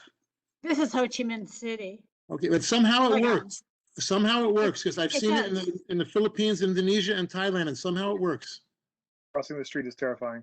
So I think having a decreased toll for, because like some people I go back. will still need to come into the city, and giving them an alternative to self-locomote essentially isn't terrible, but it needs to be safe. Yeah, Michael, do you want to pull back one? Do you want to recommend a percent, or do you just want to say lower? I think, I mean, if a motorcycle takes up a quarter of the space of a regular car, then perhaps like a quarter of how much a car would pay. Is what Do I you want to think. say it's 2 wheels instead of 4 wheels? It's half. Okay, I mean, that could work too. I just think something less, I don't know. something to sort of encourage a person that has to come into the city on their own. Mimi, I would leave it as lower so you don't cut yourself short, because if you just put a quarter, maybe they were going to give you more. That's what I was gonna say too, and Sure, going yeah. with Tammy's well-said thinking. Then Ask we for would have to more and say you'll get exempt, less. but I'm not really for that. But yeah. Cool. Well, I definitely agree it should be less, without a should be- doubt. And that yeah. also supports those in the outer boroughs for which, Revel was definitely was brought to the city as a way for reduced cost transport, although they're not allowed on bridges and highways. Yeah. We can't be thinking only of where we are today. We have to think of what this looks like 20 years down the line. And 20 years down the line, there's a good chance that with reduced traffic, a vehicle like that would be allowed. So I definitely see where Mimi's going, and I think it's a great ask. And you have a member of the public with a hand up. Yes, I will. And I know the law is probably going to change as far as the bridges, but realize also Lyme is also bringing in, as declared, they're bringing in mopeds to Lower Manhattan. So Okay. Elizabeth Dickinson, I think Lucian has to unmute her, or, yeah. Oh, hi. I Elizabeth, was just you're going to say muted. with regard to the, I'm supportive of the electric vehicles and the bicycles, but I mean, motorcycles are, I've been to Asia too. Motorcycles and tuk-tuks, I mean, they're loud. I think they actually emit more pollution than a car would. They're kind of awful. So just as a member of the public, I would say that I'm not really all that in favor of motorcycles getting any kind of a Benny. And I guess as a secondary comment, my daughter lives in Santa Monica, and the Lime scooters are don't be too enthusiastic. It's kind of a nightmare. People are getting run over all the time. People are riding in them drunk. I mean, it's not all that cheery of a situation. So. And they leave them all over the place too, correct? Oh, no, They're all I'm over the not place, and I personally got run over by this poor drunk guy who should have never been on one, and thank God he ran me over, because otherwise he would have probably got hit by a car. But they're kind of a nightmare. But I'm all for the bikes, Mimi. I'm all for the bikes. well, so the scooters will not be coming to Manhattan. They are only for the outer boroughs that we were legalized. Yeah. The Lime mopeds I was talking about are mopeds, and they are in competition with Revel mopeds. Yeah. I mean, I would think, Betty, that most, I know Tammy said there's something for the future, but I would think most commuters coming from the outer boroughs or the tri-state area they're not coming to work on a moped. Like, they're not driving in like on any of the highways or the major or minor highways on a moped. That's just crazy dangerous. I mean, I would worry if they were my family. Yeah. The real fix is to get the subway working right. And get it, not disgusting and running on time. For subway like Tokyo, and then you won't have a problem. Yeah. I mean, to be fair, like if I was to be riding if I was my doorman and I was driving my car into Manhattan from East New York, every day because that was the quickest way to get into the city, I would want another option, right? Like my doorman comes in from East New York and like it's, you know, it's like 5 in the morning or whatever. He would have to leave 2 hours earlier in order to take the subway in. And to I agree. give somebody an option to like ride 60 miles an hour for half a moment on the highway and then take the Brooklyn Bridge over isn't terrible. And I'm not saying that like the motorcycles, the emissions testing and all of that in the Philippines specifically isn't exactly great. But in the United States, we have specific licensing for motorcycles and other Class M vehicles that you know, inherently like you need to take classes in order, and you have to pass tests. You have to do a road test in order to get a No, license. safety wise, I would agree, but I'm just concerned about stink and noise. I mean, they are really noisy. Yeah, they can be noisy, and I ride a motorcycle, and mine is not noisy. And there is, you know, a certain level of respect that comes with that I you know, think that's a whole other issue. I don't think that we need to penalize motorcycles. Some people seem to delight in the noise, but you know, we have enough Yeah. we have enough noise and abuse in the city. Well, I So mean, they're deaf, so it's like hard. But overall, and by the way, I got hit by a bicycle while I was riding my motorcycle, and it was a city bike, and that was really frustrating because the guy was drunk and he breathed all over me, and I was upset about it. But Are you okay? yeah, I'm fine. Like it scared me. I Yeah. pulled over, but it was like I'm not going to penalize all city bike riders and say that they're all drunks, right? Like that's not really fair because we will always have drunk people until we have prohibition again. Thank you. Yeah, no, Mimi, and I agree. I can tell outside my building alone. One, there's someone with a motorcycle who has altered the exhaust, so it's very noisy at a building next to me. But there are probably 6 or 7 that arrive every day that are regular commuters. Right. So they certainly exist. And they are not noisy and they are no problem and they're, you know. Yes, I don't think most people that have to drive in right now are going to now get motorcycles and, you know, I mean, for me, you know, so I don't think that's a big issue. I think that what the community member was saying, I about the mopeds and about some of the electric vehicles that kind of go like anarchic around the city streets. That's more of a problem for me than a motorcycle that basically follows the car laws. Okay, so everyone see the highlighted point, bullet point, which says, for those who can't see it, implement a lower 50% in question mark, and that's going to be the question, toll for motorcycles, mopeds, and other two-wheeled motor vehicles. Because these are motor vehicles, they require a driver's plate, a license plate. And Betty, just a quick question. That's how the law is written, right? It's a motor vehicle. A scooter or wheelchair, a stroller is not considered it's wheels, but it's not a vehicle, correct? Correct. Motor vehicle would have to be, and that's why mopeds do qualify. And that's why you have to have a license to drive one and they have to have a license plate on them. But motorized bicycles do not, because they do not fall as motor vehicles, even though they're motorized. So that's just New York State. Does that 50% belong there or just implement lower toll, period? What's your druthers? This is Detta, so I'm just letting you know I have my hand up, so I'm waiting to be called. Sorry, please speak. Oh, okay. So I view mopeds, scooters, and motorcycles all as part of the solution. So I would actually be in favor of full exemption for mopeds and scooters, although I heard the discussion. I understand some of these are not really an issue right now because they wouldn't be in the central business district yet, or they wouldn't be crossing the river where possibly the tolls would be. But I'm just saying I see them as part of the solution. And I even see motorcycles as part of the solution. And I think in London, they have a full exemption. So I'm hearing their support for a partial exemption, but I'm just voicing actually support for a full exemption for motorcycles, mopeds, and scooters. I appreciate that. Thank you. Okay, Thank you. yes. Scooters aren't motor vehicles, so they're different. Oh, okay, thank you. for that clarity.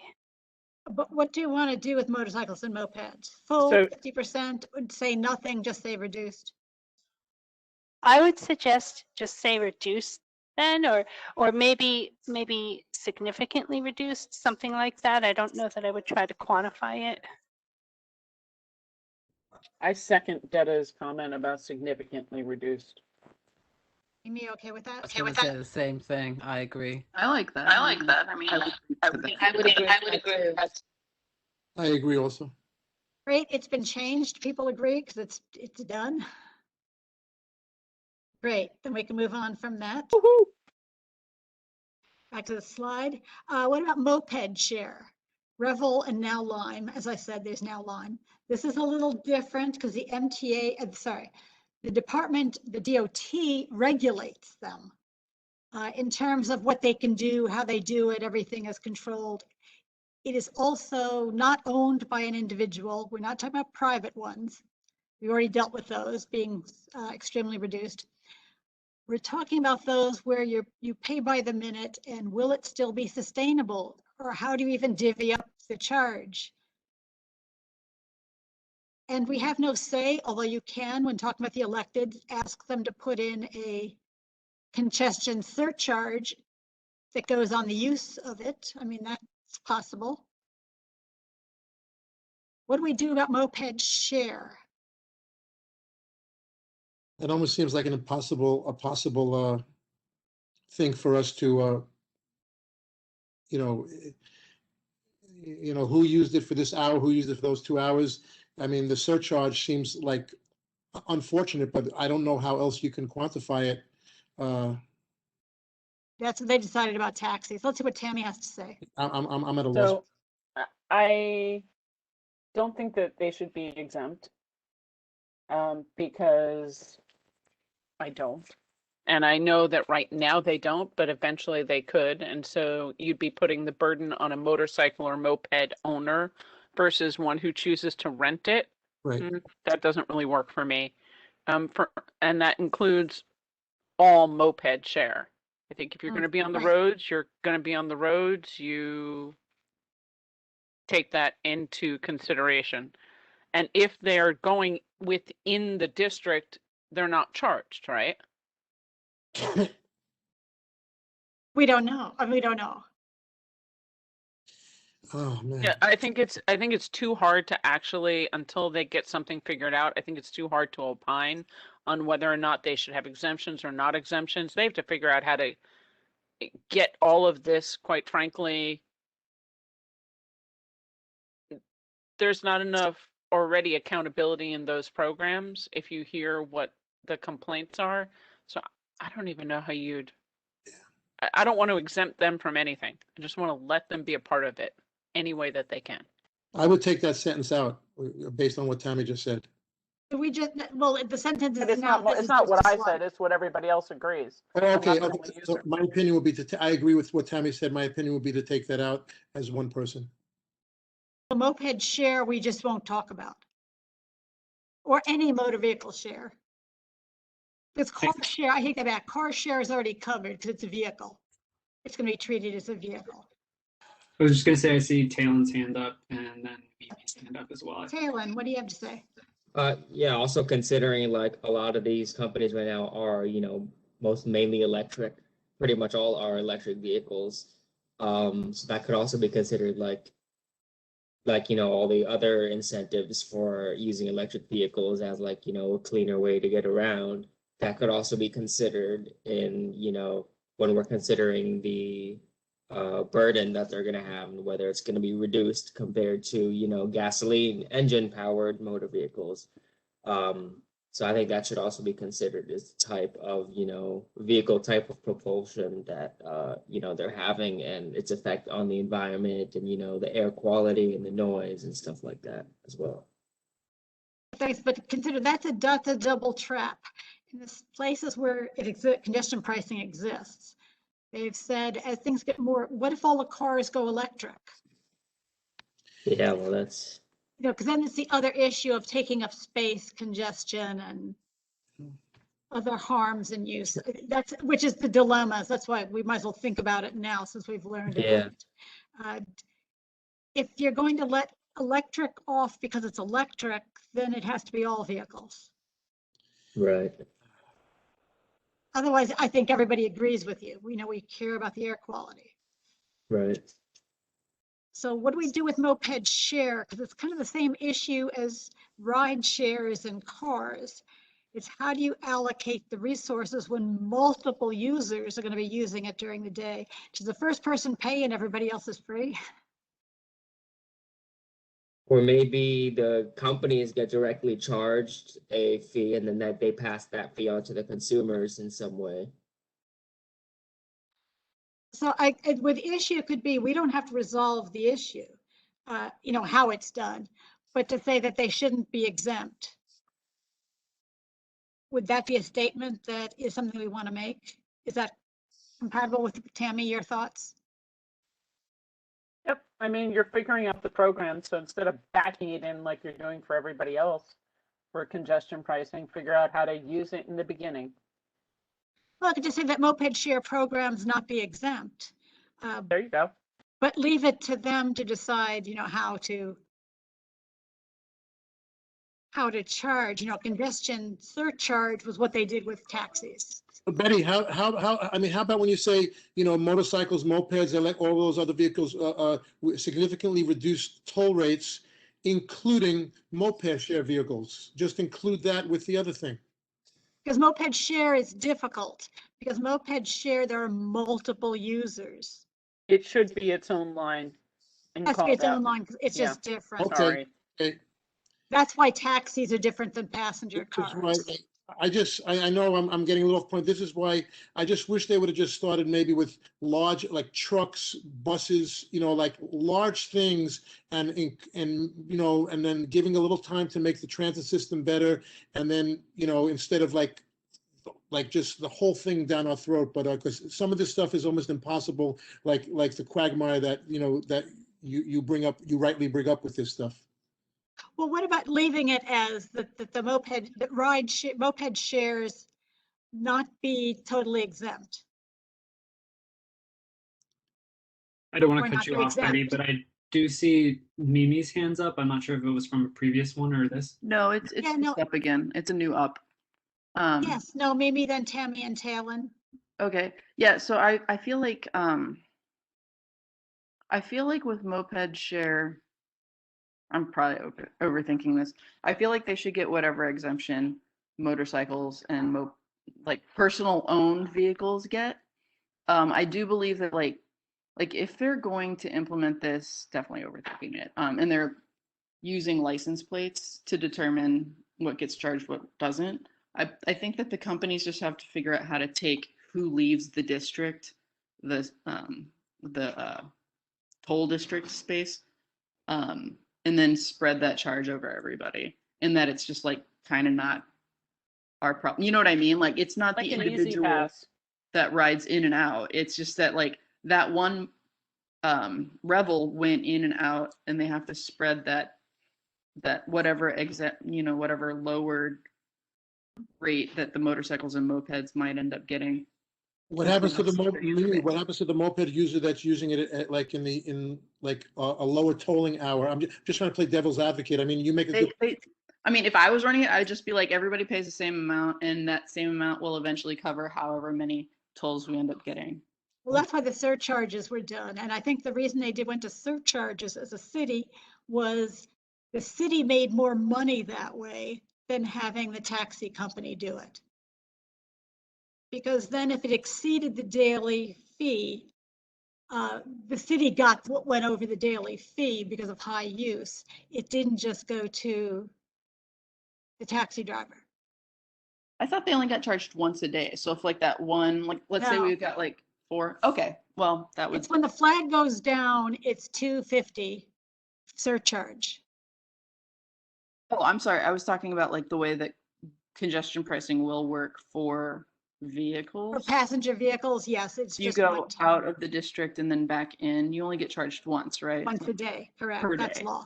So if every revel crosses that line and comes back during the day, they would only get charged a finite amount, as opposed to however many times it goes back and forth, because it's not necessarily like, if they're going by license plate, it's not necessarily by user, it would be by Correct. vehicle.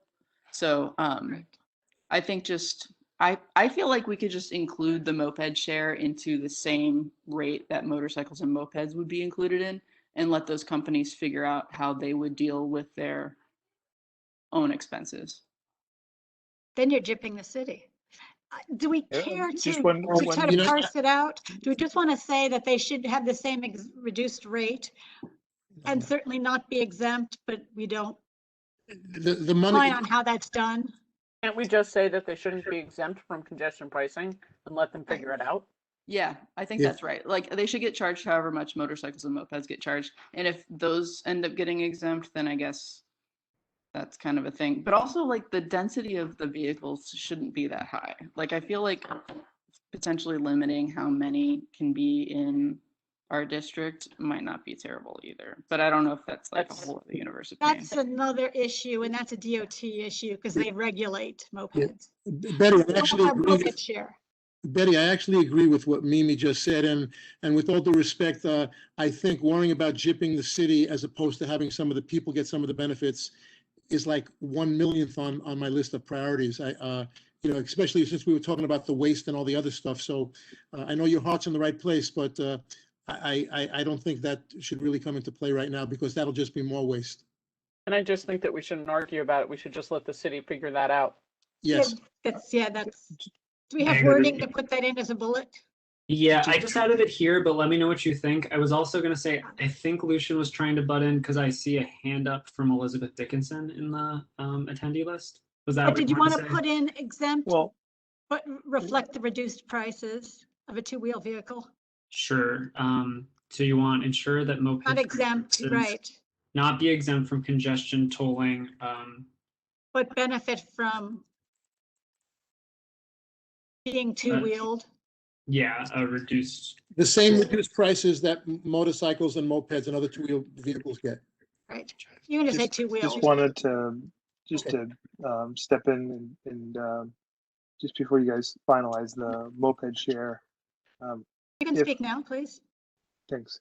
So I think that the system can be sophisticated enough to, instead of reading the license plate and charging them once a day, I think the idea, just like taxis, is to, you know, essentially put a fee on the user for creating a movement of the vehicle within the zone every time it's moved, because there'll be multiple users. So what I think what would end up happening if you said that it should apply the same way as taxis is that the surcharge would apply to the user when they check out a Revel moped within the zone or enter or leave the zone. Just like the taxi surcharge, because I don't get surcharged in East Harlem if I take a taxi to West Harlem because I'm not in the zone. But the moped would get a surcharge in the same way that someone who gets a taxi in Lower Manhattan would get the surcharge. So I think that you can certainly make it so that people get an economic cost for using the Revel scooters downtown instead of transit, the same way taxi riders do. If you wanted to, they would just put the burden on the company to apply the surcharge whenever it's used within the cordon, because they do track the GPSs like the taxis. Yeah, it would just be on the base charge, That's right. like it is with taxis. Sounds good, Lucian. Well, that's what I started with, Mitch, and you said you didn't like that. It sounds good, Betty and Lucian. So with that, do we want me to change what I have written here?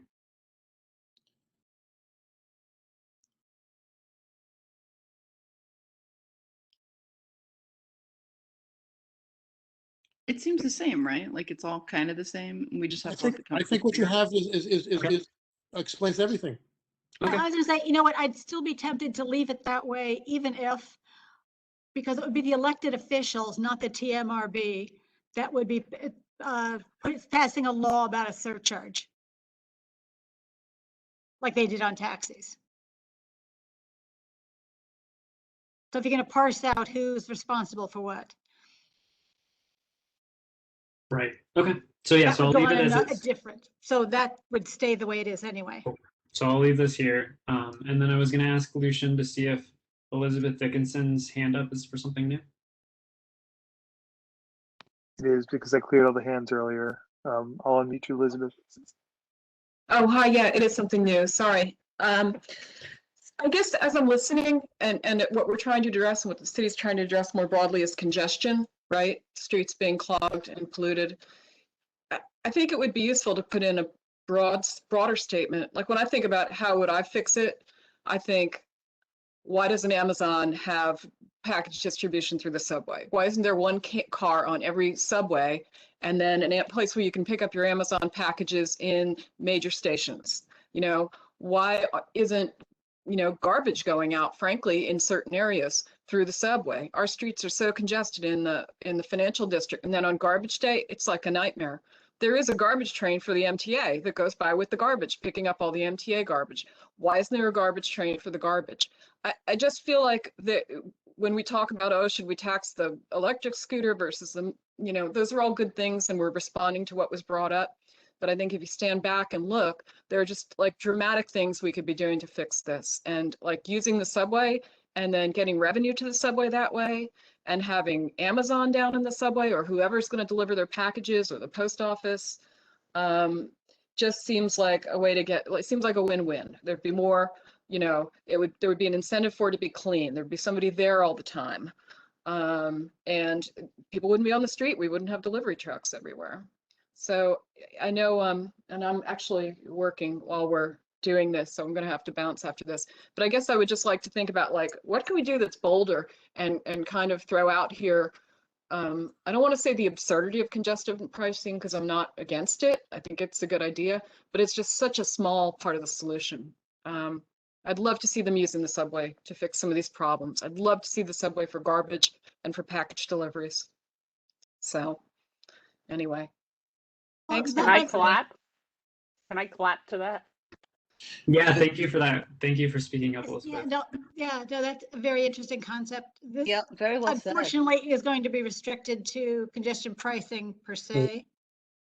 But Betty, that was like what Elizabeth just said, just like thinking out of the box of other ways so that the residents of the city don't have to pay to something that we all want, to reduce congestion, better air quality, blah, blah, blah. Thinking out of the box like that, you know, those are the type of things that I think would not be bad if we suggested that somewhere, maybe here or down the line, because we do have the ear of some of the elected officials in this community board. And I would agree with the down the line. Why? Okay. Because I would want to hear from the MTA talking about some of the logistical problems. They're going to say no way. No. It's not really a congestion pricing anyway, issue. It's another subject for another day. It's another subject that is certainly worth looking at. Yes.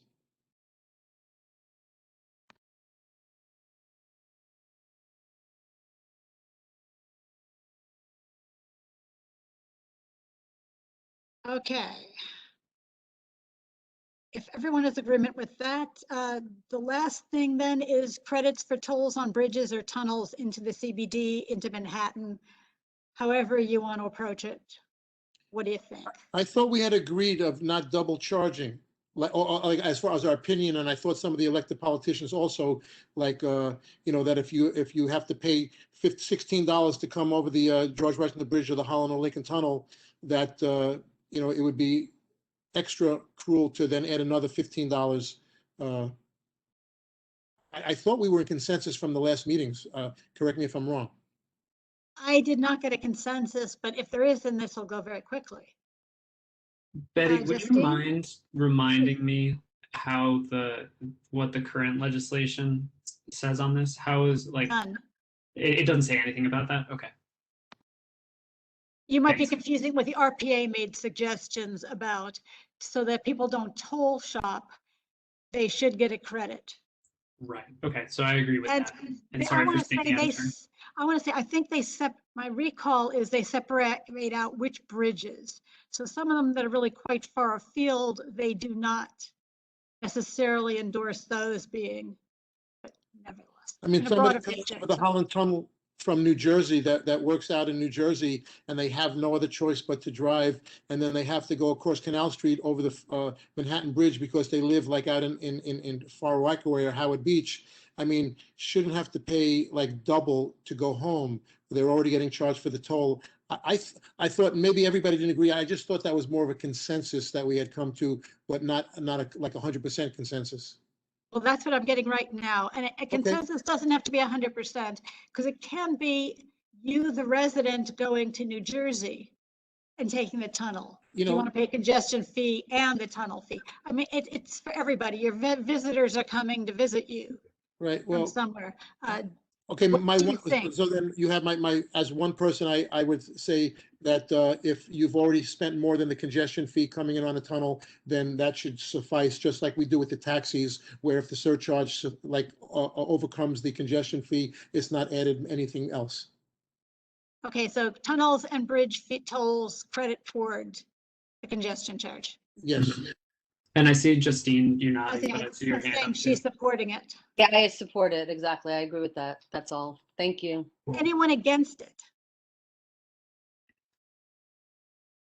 Looks like there's a general consensus. So then we can make that. Got it. What would the language be? The technical language, like implement Give a credit.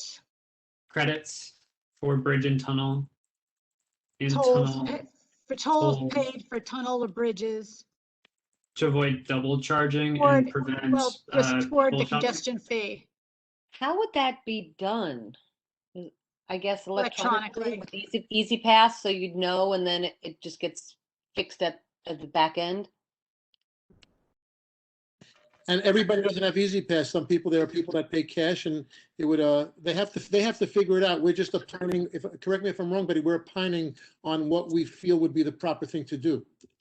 Correct, because a lot of the details we don't know, and we know very well that RPA, who's much more sophisticated and looked into it, saw it as a workable and desirable thing. So it can't when you be say impossible. implement credits, that could I would like it to be like the way that the language that they put in for the taxis, that not just like a percentage, but that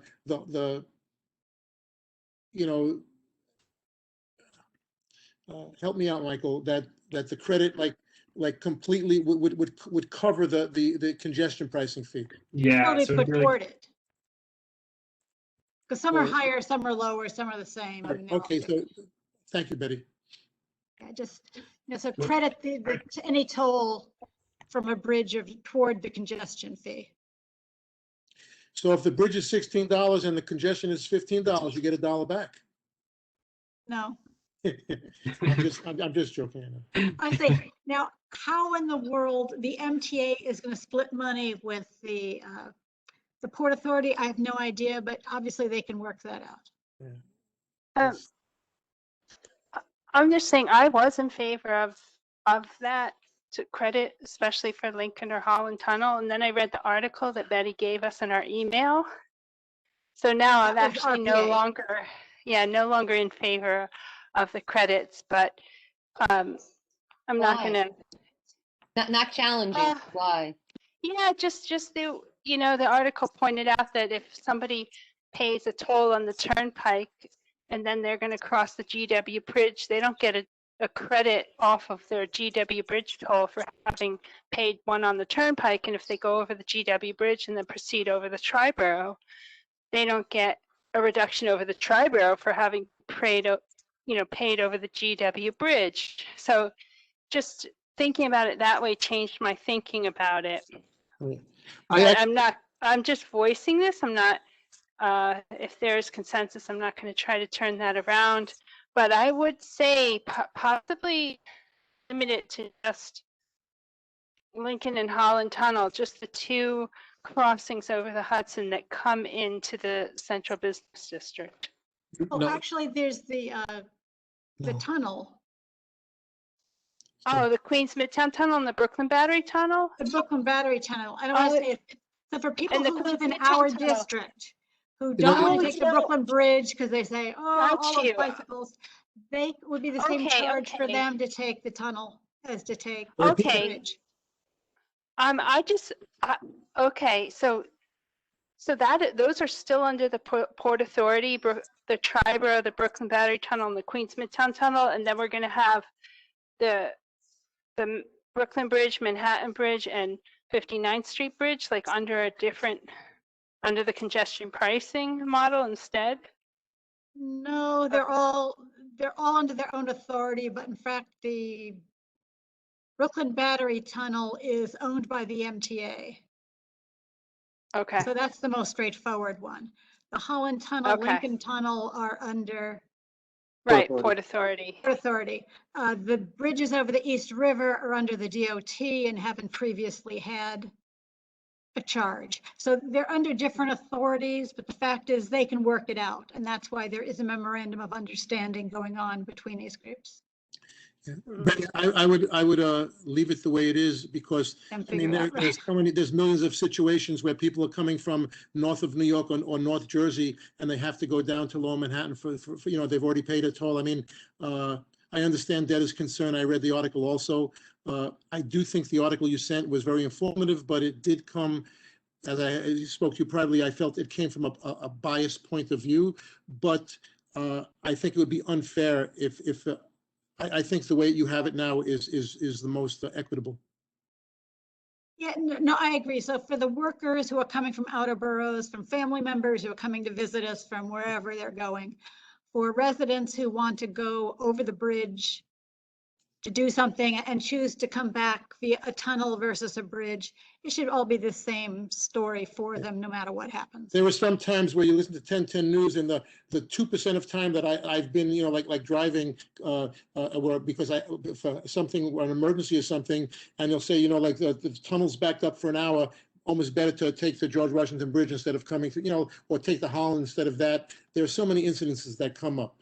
So if you excluded one or the other, you would have such a crush, like regardless of what the traffic pattern would be. So I think the way you have it is perfect. Yeah, I agree. Equal. Great. Are there any other issues? Or does this kind of deal with all of them? There is a third, therefore be it resolved, but other than that, does that address everything that people want to address? Mark? Is this the end of the whole resolution, Betty? No, there's a third, therefore be it resolved. Okay, so you'll let me know when we could bring up the thing that I brought up in the beginning about like the prefacing of the thing. I just wanted to know when to do that, but at the end. After Mark speaks. You got it. Oh, well, yeah, I wanted to bring up the same thing, that and where we deal with the tax credit. I want to make sure that we're clear on those two things. Okay, then nothing else to be added. I mean, other than that one issue, there's no other thing. Tammy's hand is raised, just so you know. Yes, Tammy. I was just going to ask to see the last, therefore be it resolved, so we can move forward, because we seem to be rolling.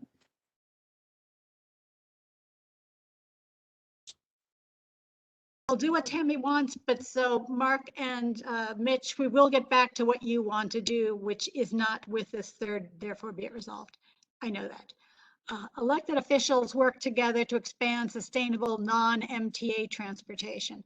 This came up in the past with great to get everything ready, but everything else they're doing is MTA. What about the alternatives to MTA transportation? So talk about the various things I heard or you think should be, shouldn't be there, have been forgotten, whatever you want to do. Let's look at these bullet points and give me some feedback. For those who can't see it, I'm sorry, some screens, it's not visible. Elected officials work together to expand sustainable non-MTA transportation, including making streetscapes friendlier for efficient and inclusive pedestrian travel, expand protected bicycle networks and parking, expanding bicycle share programs to all New York City neighborhoods, which in the whereas it talks about for those commuting into our district, and integrating the use of ferries with other transportation options.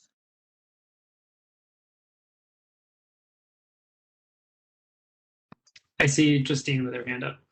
Yes, and Michael, if you want to look for the whereas statements, Oh, do you want me to? Justine. Yeah, what whereas did you want me to go to?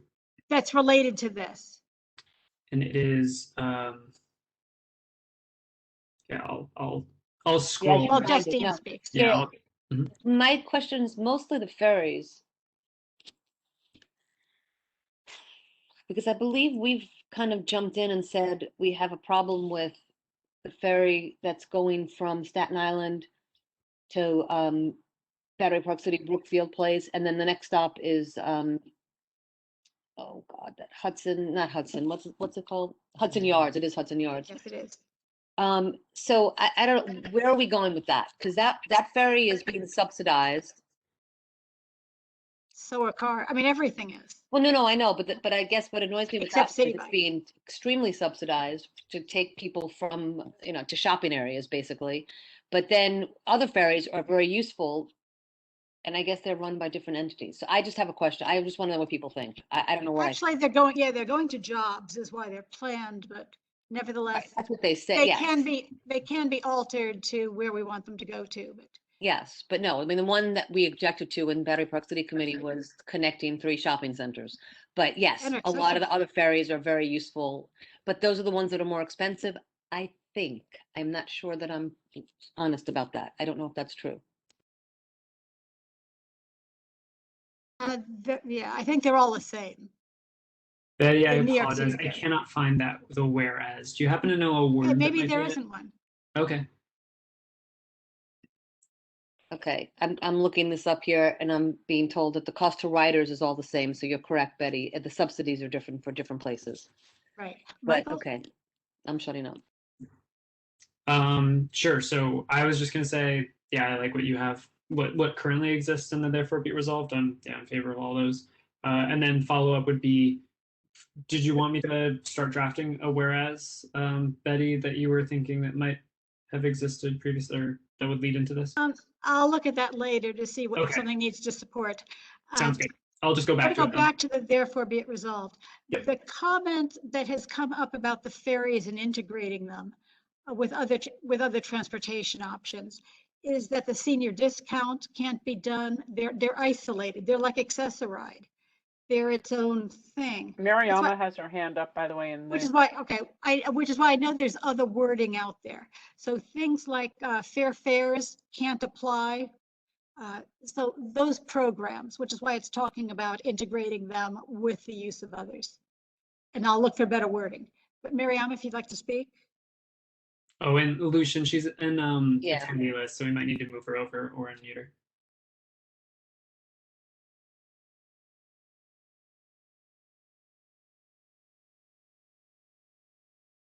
Thank you. So a million years ago, when Alan Gerson was our councilman, he had this thing where he was working on, in terms of infrastructure, like every neighborhood should have access to a hospital, the right number of schools, a grocery store, like all of the, I mean, I don't want to call them amenities because they're sort of like the necessities. People need them to live. And I think if there was a way that we could sort of try to revitalize that, bring that back, then people wouldn't need to travel all over the place for things if they had them in their own neighborhoods. You don't need 5 chases on one block. You need the various necessities for life. I don't know if there's somewhere in here we could put that, or if that, would belong somewhere else, but I just think we should try to revisit. I completely agree with that sentiment. I don't know, Betty, do you have any thoughts as to where we might be able to fit something like that in? I don't Sounds a little think land it use-y. belongs in this resolution. Yeah, I mean, I it sounds do like there's like- some land use arguments being made there. And I think that would be best left to the Land Use Zoning and Economic Development Committee. Because the placement or the renting of, retail or commercial space to specific entities is a conversation about property rights and zoning more than congestion person.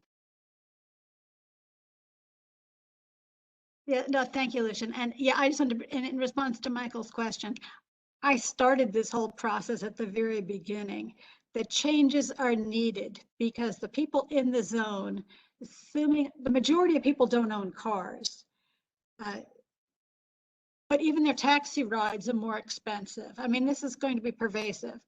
So the issue is we need to get more of the services more accessible to those of us who live in the zone. So, Tammy, your hand was up. Would people be open to adding or modifying this to include some of the things that the member of the public had commented, and Elizabeth Dickinson, about expand sustainable non-MTA transportation, but also look at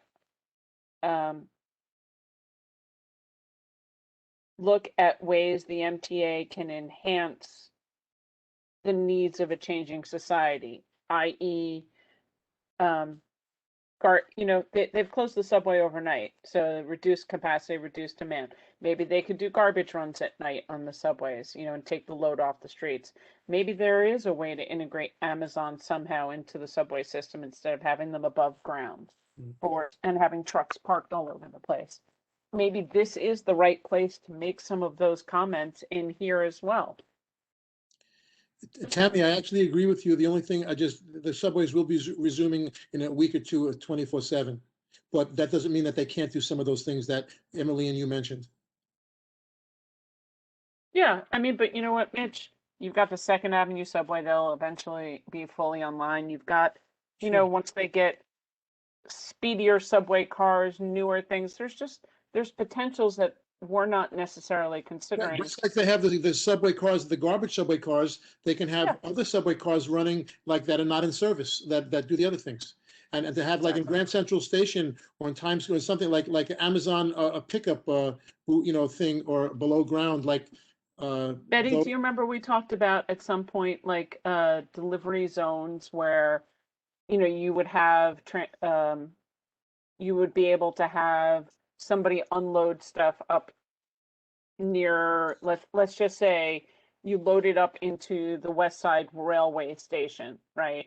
And then that got shipped through the city by subway to the Upper East Side or the Upper West Side. Things like that don't necessarily bring the larger trucks into the city. I mean, I would love to, I wish that would be tried before you start to charge all the residents for this. There are ways to mitigate congestion and get better clean air and improve the subways. Everybody's for that. I would love for those things to be tried. I think, just to interject really quick, what we're starting to see are logistics companies and Amazon's logistics arm, what they're doing for last mile delivery is they're actually starting to rent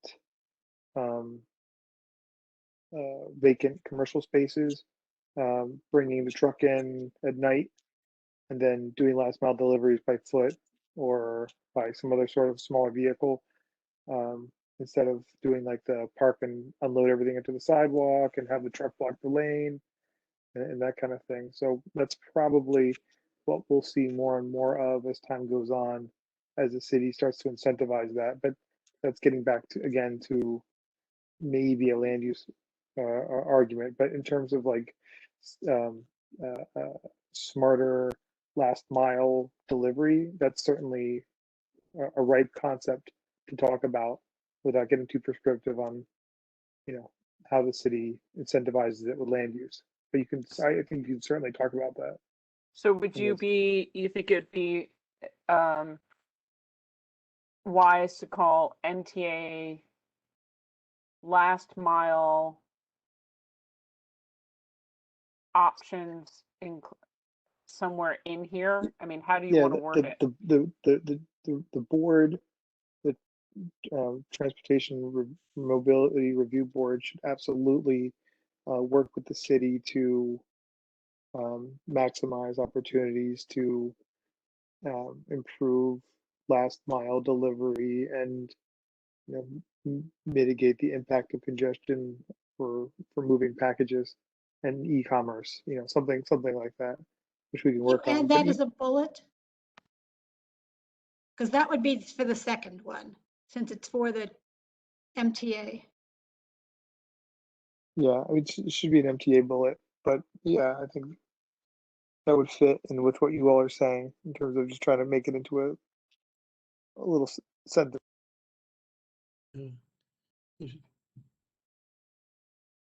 Lucian, I agree with all of that. I just hope that that extra last mile thing doesn't have the unintended effect of making it more expensive for people to get their packages.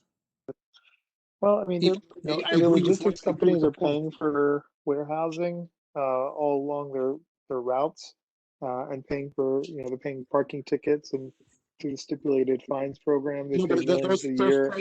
those costs are usually passed on to the consumer. They are, but I think the city gives, I think what we're seeing is, and not necessarily New York City Okay. specifically, but we're seeing other cities are kind of nudging them along to kind of rethink about, like, they're getting fined as it is now. So Right. if the amount of money that they're spending on fines, they instead put towards being more efficient, then the consumers are happier and they're not paying any more is Okay. the hope. I guess it would be like when the Whole Foods are doing some more of those, like those bicycle trucks type of things, delivering food instead of to reduce the amount of the big trucks, like in our neighborhood. I guess something along the lines of that, I guess.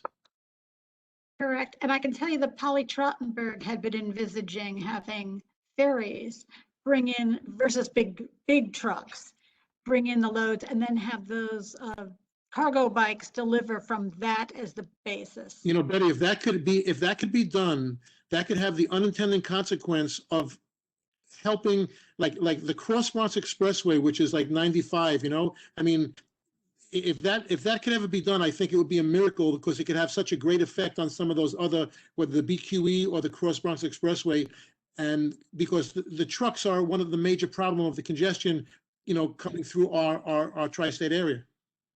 That would. So I don't want to cut you off, Mitch or Betty. I just wanted to mention I saw that Rosa had her hand up. Sorry. Yes, for whoever's wording, do you have any questions while you're typing? And then Rosa, you can speak.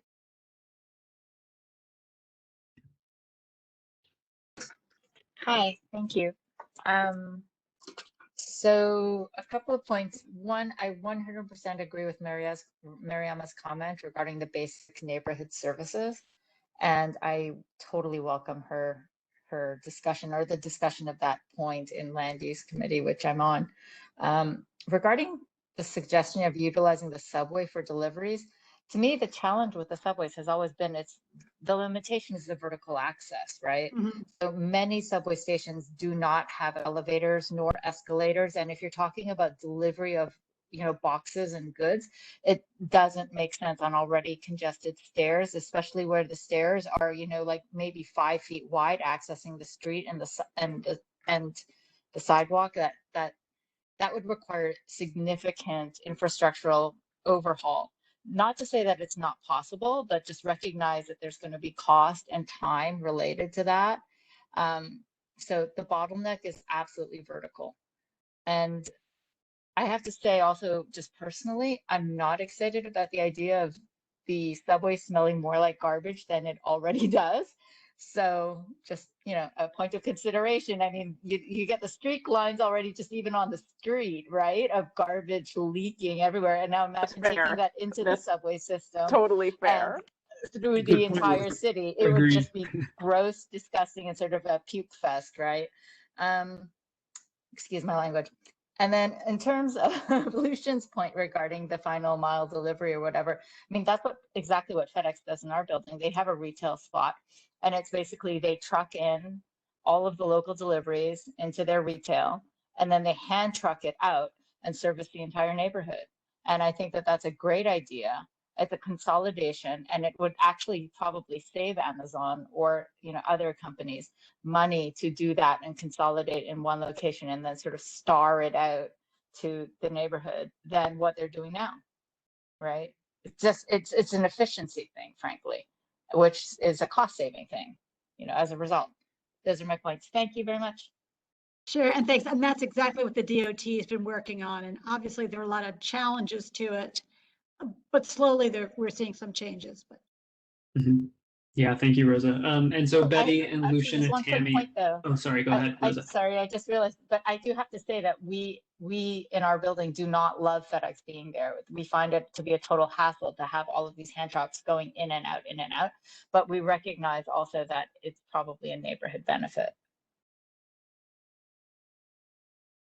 Right, and then it'll be interesting to some of them, do they go into some of the storefronts and other uses? Mhm. And so Betty, Lucian, and Tammy, I was kind of jotting down this bullet as we were talking, but do you guys have any wordsmithing suggestions here?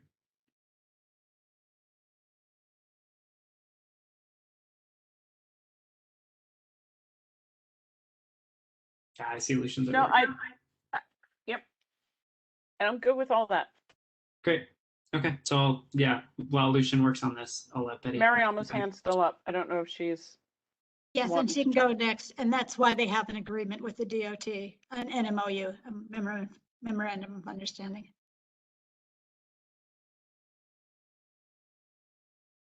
Yeah, Mariama, was your hand still up from a past comment, or did you have something else?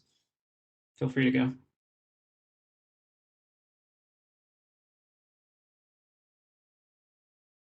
Okay, not hearing anything, but back to you, Betty.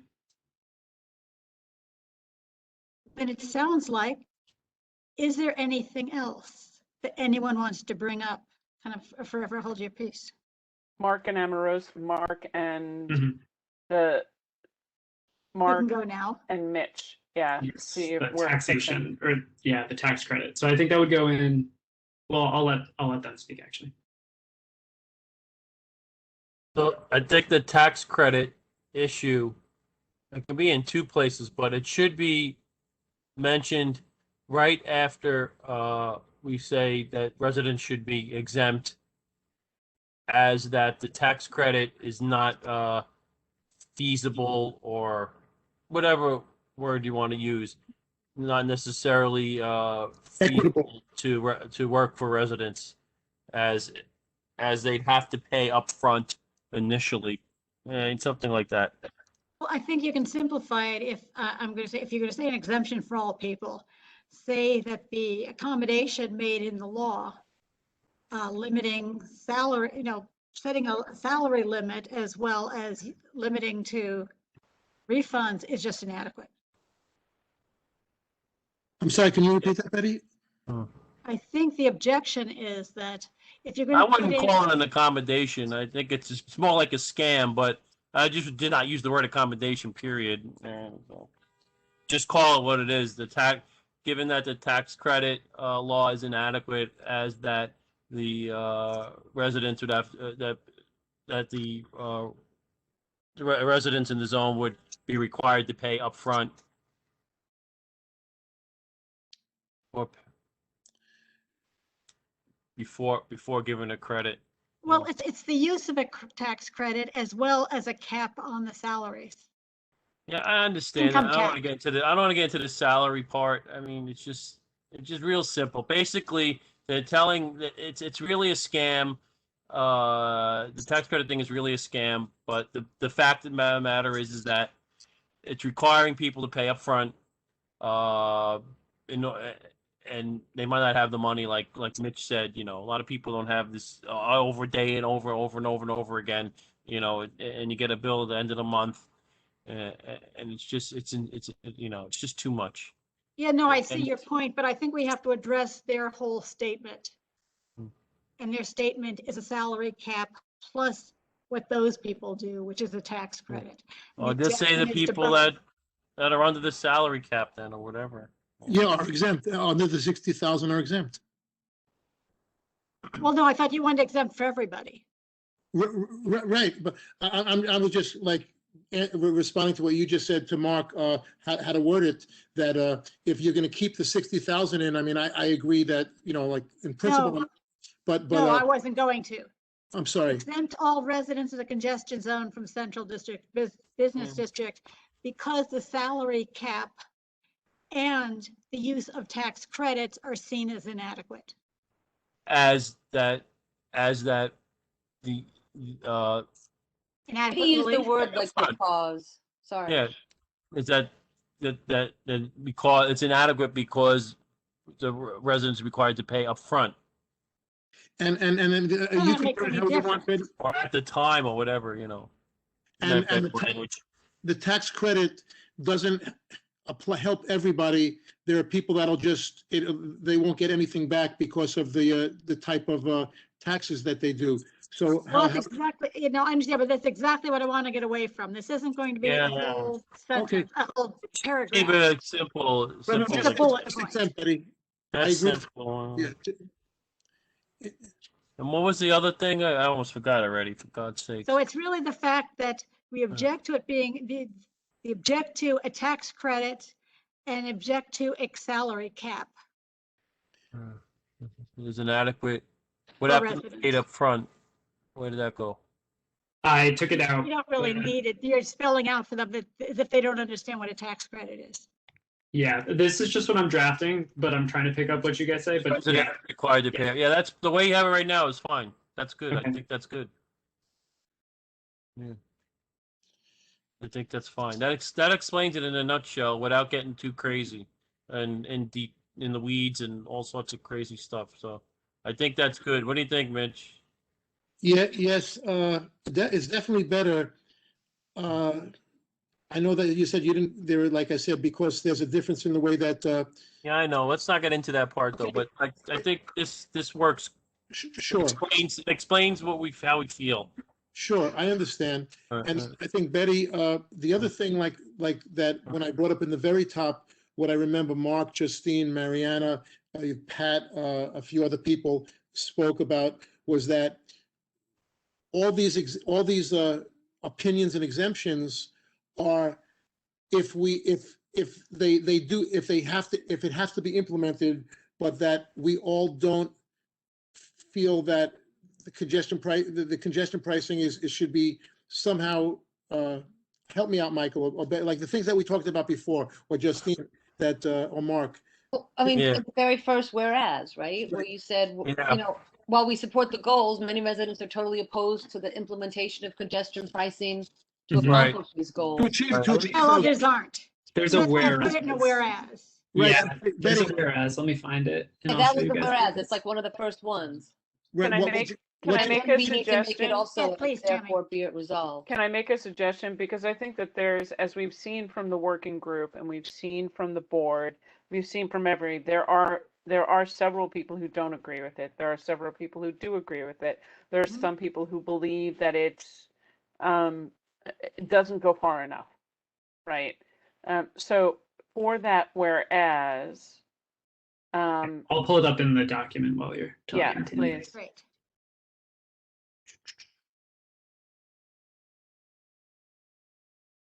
What was the language in it? Let me search it. I mean, It's significant.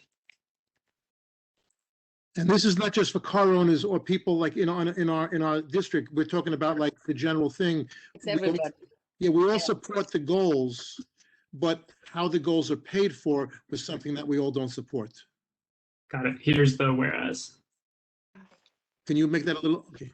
Yeah, I'll make it a little bigger Okay, too. you put that car owners, I would, in the central business district, we're talking about like the whole city. I mean, we're talking about everybody. No, actually, you aren't. Only No, car we're only owners. talking about kinda the, are. we're only talking for us, Mitch. We're not talking about everybody else.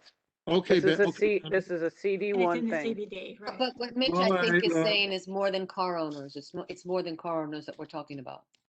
I would say a specific number of members believe, yeah, I would just, not car owners, I don't own a car, but I think, I'm trying not to be selfish about this, and I'm thinking about many other people. How about, okay, hold on. How about a significant number of community board members believe that the congestion pricing, Yes, the CBD, will unduly financially burden Car owners. residents. It's more than car owners though, guys, if I may, when it's my turn. It's not so far. It would be it would be moving vehicle owners. Not Because just it moving- applies to, it applies to motorcyclists. It applies to cars and trucks. So it would be vehicle operators, motor vehicle. Owners.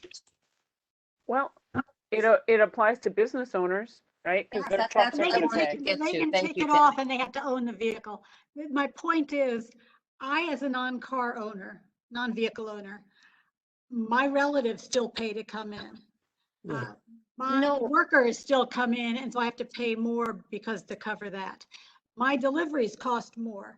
My And our taking a food will taxi or cost ride more. share cost more. I But our still food will pay. cost more and our goods will cost more, and Right, that so needs I to get be no addressed. relief. The only relief we're asking for is for people who own a vehicle. No, Betty, there's Yeah, millions of people that don't own vehicles that have to drive once in a blue moon that live here. I mean, that's Right, not, and you're getting relief for those moments. oh. No, but we were talking about that. I brought up the point that I felt that the government, this is the government's responsibility to pay for the reduction of congestion and clean air and getting the MTA. Remember, one of the big things of congestion pricing was to get these $15 billion to improve the mass transit. And I felt that that was a government responsibility. And I thought that a good many other people on the committee agreed with me, and that we were going to preface this whole thing with that, and then saying, if that's, is not going to be done, then we agree for all these whereases. That's what I had remembered from our previous discussion. Yeah, that's what happened. That's what we said It last was time. getting very late. It was getting very late, and we said that we'll add it. Michael, correct me if I'm wrong, but we said we'll add it when we finalize it next month. That's what I remember. Yes, that is correct. That's right. Yes, and we know now we're not getting this funds of money, so something's gonna happen. We don't know what's gonna happen, but we know something's gonna happen. But this was our opinion. Is there an opportunity to put in here that we believe that infrastructure, that, subways and roads should be part, and just put a one-liner here, should be part of infrastructure packages that are supported by the federal government? That's a one-time shot. No, if we say No. it that way, then it's not a one-time shot. That it leaves the door open. It doesn't say right now. It says, Oh, well, yeah, we do get money annually from the federal government. right. We agreed on something last month. Yeah, I'm happy to put whatever. I apologize. I'm not tracking Do everything. you remember, because you're younger than me, so you have a better memory, but you remember we kind of discussed it, it was getting late, and we said that we would preface this whole thing by something like that, and we would do it next month after everything is written. We would preface something that, even though it's law, Justine brought up the point, that doesn't mean we all have to agree with it. And since many people didn't, we said that we would preface it with that, and then to vote on everything else, just so that at least for the record, our Mitchell, stated. Mitch, it was that we didn't agree with the mechanism, but we agreed with the goals. So Yes. that's kind of what we're Correct. talking about. And Yes, that's what the whole point of the first one, the first therefore be it resolved, talks about. We agree with the goals, we just don't agree with the way it works. And so therefore we want to make these changes. I mean, No, but Tammy, but then by saying we want to make these changes, we're tacitly saying that we want the Agree that it should congestion price. exist. Exactly. And I'm because saying the that law wanted was to avoid. passed. Right, But but in place, Exactly wanted to avoid. But if I may, this whereas has nothing to do with what Mitch is talking about yet. This is about something else here, and that I think that the words that Tammy used to address this right here were pretty good. I mean, I'm not going to speak for Mark or Mitch on it, but they were okay with me. But that doesn't address the first sentence, the first the whereas. first sentence that Tammy said was perfect. Well, like, we agree with the goals, but not on the mechanism of how to pay for them. And Right. then saying. So this whereas we're okay with, and now let's move to that first, therefore be it resolved. I think and so. talk Is about everybody okay with this one? That's what I would ask. I think I am. I don't see, where's this? that. I just highlighted it, yeah. Okay. Can you move it a little? It's a part of it's blocked. Can you move it a little over? Yeah, let me see, is this better? The thing about the goals is that there are a lot of people that believe this is basically just a money grab, and if DOT and the state and the city would do like the heavy lifting and really come up with a mitigation plan and urban planning and really look at ways to improve traffic other than just saying we're going to put a toll on everyone, the easy way to do it, and which is probably not going to work anyway, that the congestion could be improved by getting your nose dirty in the nitty gritty and figuring it out by mitigation. No, it's Not to by saying, bond the "Don't stay here." MTA. So It's to bond the that- so- MTA congestion, and capital that plan. gets to Mitch's point about that. It's the government responsibility, not our responsibility. So when you say we agree with the goals, you could just say that the Go to that goals are therefore be it laudable, resolved, since we're but discussing that. it tacitly says that you agreeing on congestion, the congestion Not price. necessarily. No, it doesn't. Clear. No. Has Let's to be. Could we go to the top, please? Yeah, so I'm right here. This is the one that we're discussing, correct, everybody? Yeah. No, Right, no, I'm no, not- there's a whereas at the top too. Oh, there's a whereas at the top. I think so. Let me go to the top. I mean, I don't think anybody would be against those goals, clean air, like better, like quality of life. Nobody's against that. It was just the implementation of who's paying for Of that. how, the implementation of congestion pricing to Right. accomplish these goals is Yeah. what I'm Say, I agree objecting with these goals. However, congestion pricing is not the way to not the fix way it. to get there. That, yeah, so they. End of story. That's That- it. So I that's think what it I is agree that with. first I thought therefore it be was a it resolved. whereas, but you're going quick. You're looking. Yeah, for- I'm going quick. I think it is this first therefore Okay. be it resolved. But Because- Betty, correct me if there's a whereas that touches on this issue. But I Maybe think it this was is what we're this. talking about. Very beginning. Right, and then. Because whereases don't really met their background. There need to be Okay. enough to back up and support I mean, requests. Therefore, Can be I- resolved to the request. So right here is where Mitch's point should be. Yeah. After public health, it should say, however, congestion pricing is not the way to implement congestion pricing is not the way to accomplish, achieve these right? goals, and it should be A government the government's responsibility to correct this and not burden citizens. There you go. Yeah, that's super wordy. Or financially Michael, burden citizens. Let's put in however believe. Okay. Believe congestion However, pricing. many, is yeah, you not- could even say many That's community fine, board but- members, because not everybody believes that. I think that's a fair sentence too. Not all of you agree with that sentence. Okay, Yeah. but I think what Betty just said, however, but that's fine. And then instead of putting, so is this going to preface the whole thing or is? No, No?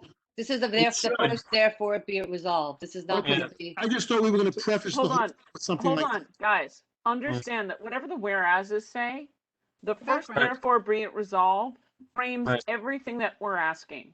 So Okay. yes, the answer to your question, Mitch, is that's the first thing. Very often agencies don't bother reading the whereases unless Okay. they're interested in the details. They only look at what the final asks are. Okay, thank you. Yeah. Read it at all. Thank you. If I could just put something out there for you all to discuss on this. We mentioned the Speaking of government. Sorry, Lucian, and then the government part before we lose our train of thought. And that it should be the government's responsibility. What Mitch said it better than I'm saying it. And then that's the end of that one, I think. So I think that coming from a policy background, I would only say that the government enacts policy through carrots and sticks. And so the congestion pricing legislation, which is an act of the government, seeks to achieve those goals through the mechanisms that it has the power to do.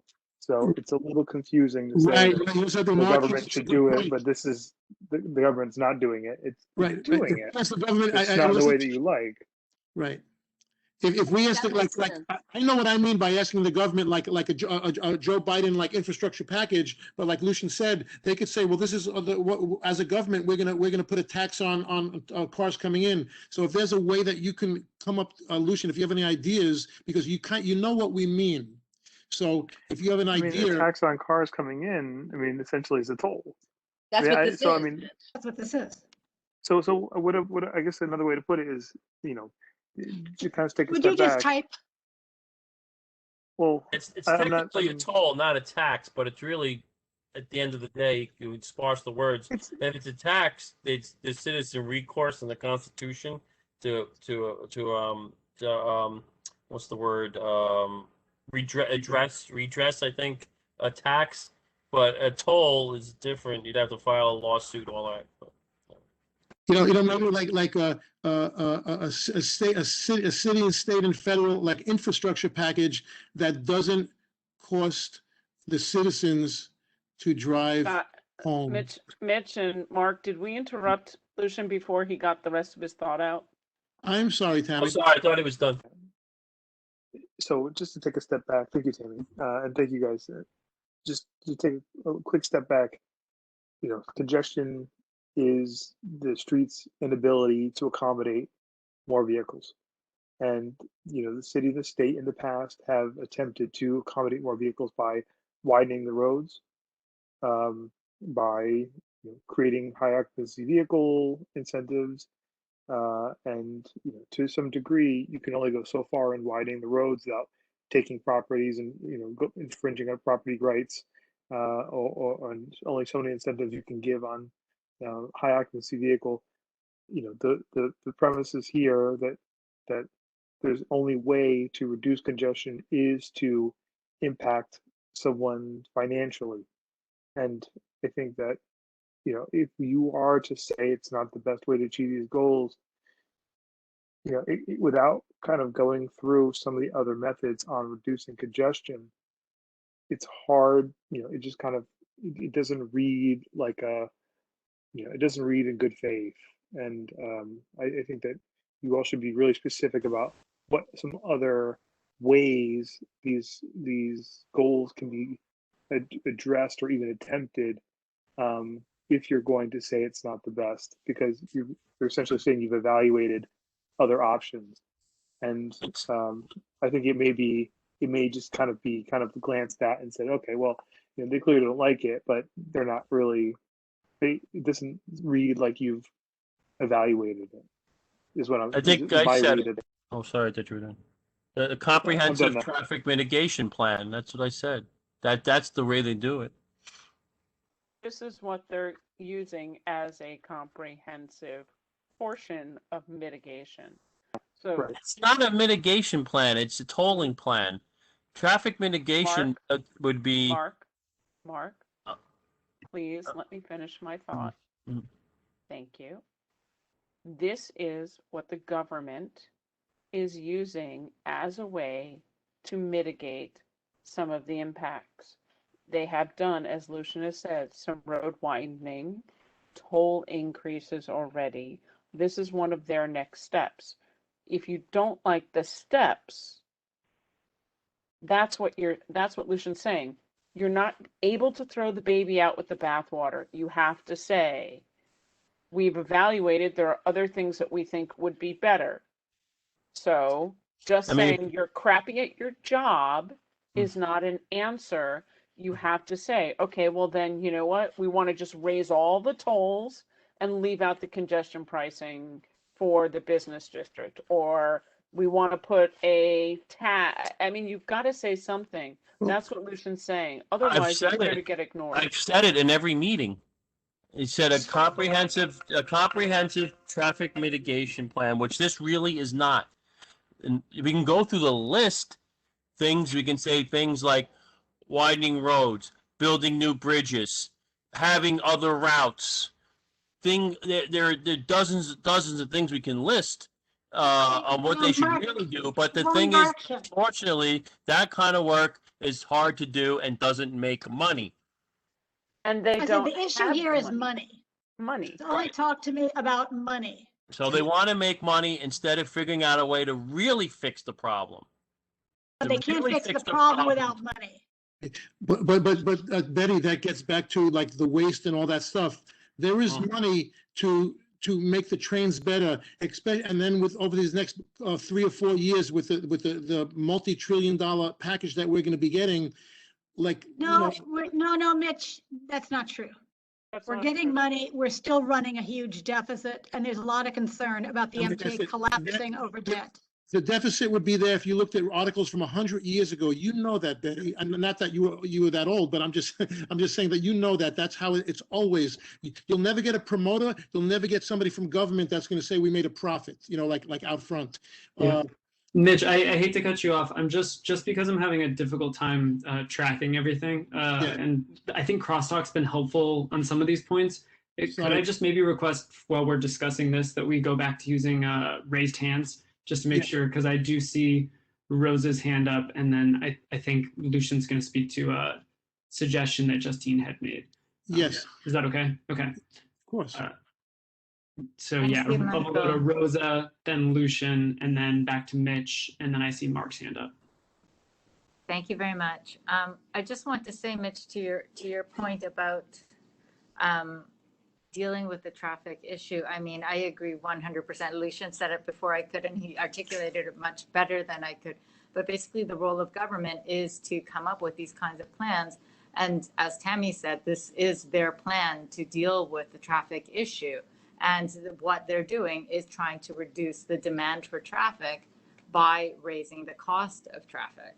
And that would in turn control or limit the amount of traffic on the streets. So I understand that you may not agree with this specific plan, but that is exactly what government is, responsible to do on a larger scale.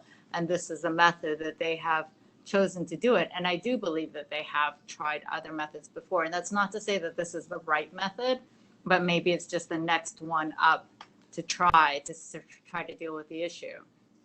I'm not sure that I have a stance either way, but we do have a problem here in this city, and we do have to try to address it. And we have multiple problems, regardless of where the money were to go that was collected. We would still, even if there was no money issue, if you took that off the table, we still have a traffic issue, right? And that has to be addressed. And the only way that it can be addressed is by reducing demand.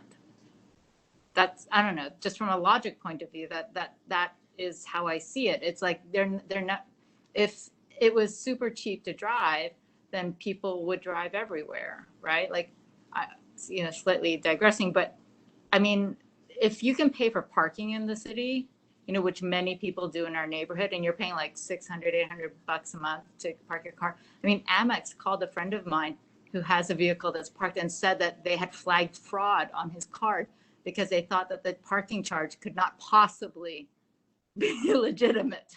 I mean, Amex flagged parking as a fraud in New York City. And that's how high and unreasonable it would seem to be to anybody else. But people pay it all the time, right? And so if you can pay for that, if you can swallow that cost, then you can swallow the cost of congestion pricing, just like we swallow the cost for the bridges and tunnels. So it's not, nobody likes to pay more, but we have a significant problem that needs to be addressed. That's it. Thank you. Yeah, thanks, Rosa. And so, Lucian, I saw you threw Justine's suggestion in there. Did you want to speak to it, or Justine, did you want to speak to that? Well, all I'll say is, people are sending me some stuff over the chat, and because you guys are kind of in progress with this, all they'll do is I'll just paste it on and then allow it. I mean, just for conversation's sake, let me know if you want me to change that. But this way, it seems like because this is such a finely worded thing, people feel more comfortable writing it, typing it instead of just speaking it. So I'll just throw this one and then one from Mark, and then you all can discuss. Okay. So I'll let Justine Yeah, sounds good. her word. And I just took the draft suggestion that I had and just called it suggestion option 1. And so then we'll have Justine's suggestion, and then we'll add some more. Great. So then I said, sorry, I'd interrupted Mitch, so I'll go back to Mitch, and then Mark, and then Tammy. And then if I could just say something. Oh, yeah, go ahead. Just to say, I would actually list in the therefore be it resolved what the goals are. I think that these are important and they should be said. I just didn't want to type it out. Oh, for sure. Yeah, I'm So- operating under the assumption that this stays. Yeah, and okay. then these are clauses that follow. Yeah. Cool. So Mitch, yeah, go for it. Rosa makes some wonderful points. And I think we all want our end result is all agreeable. It's just how to get there. And I guess, the people with money this won't hurt. And even though Tammy, and with all due respect, said that we're just focusing on CB1, certain things that we vote on in our district affect the whole city. And I think this is one of them.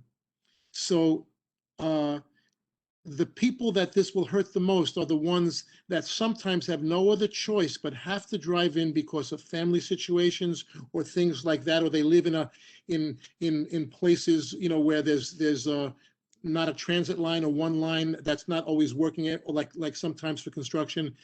And Rosa, I make the analogy that things that you used to take for granted when you flew on an airplane, now if you want to bring check a bag, or you want to, you know, like bring a carry-on of a certain, you know, you have to pay extra for things that were normal. Originally, it was because the gas crisis of many years ago, gas was almost $5 a gallon.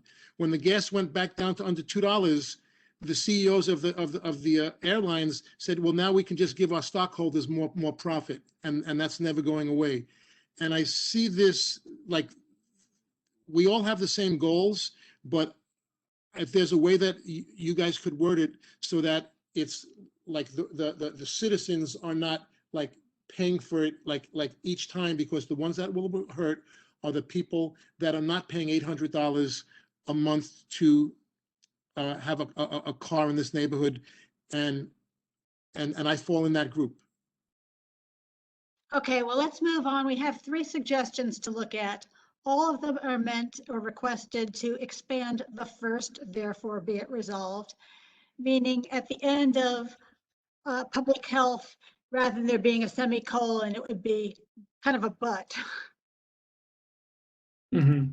Yeah, and I'll don't also wanna add lock as a on one. suggestion, like leaving it as is. So, because I was okay with it as is, but I understand that other people are not. So should we like kind of just go through the committee and see what option Please do, yes. most people? Yeah, okay. So Option 1 is leave it as it is and then number them 2, 3, 4. yeah, so I'll just do as is. Yeah. So yeah, I'm okay with as is. I heard oh shoot, sorry. I heard Betty's okay with as is. Who's next? Mark, which suggestion would you prefer? We can well, obviously I like mine, but we can Before you integrate go to suggestions, these after you're done with Mark, can I talk? we can maybe integrate this language for these suggestions and combine it a little bit. Oh, please. So, and then have it as the because the as is, and then they should be however or such as, like that kind of thing, like what I said. Mm-hmm. Or what's Okay. it? Propose implementation, like Justine's language there. So like these things could be combined after the initial as is there. So I love Justine's suggestion. While I agree with all the others, but I think if we're going to pick one, Justine's gets to the point. It's a general suggestion. We can't figure out everything and every other suggestion like to give, but I think Justine's suggestion, I would vote for Justine's suggestion as a standalone. but they want to have the if we're gonna say we don't like it, we're gonna have to give a reason why. So that's why I added that. But we know What that- else is better? So Okay. Before Not you, necessarily. what I asked was before you continue voting me, I make a suggestion. Sure. Mm-hmm. So my suggestion sort of mitigates in between all of them, and it's while CB1 supports the goals of congestion pricing, we do not believe that this program in its current iteration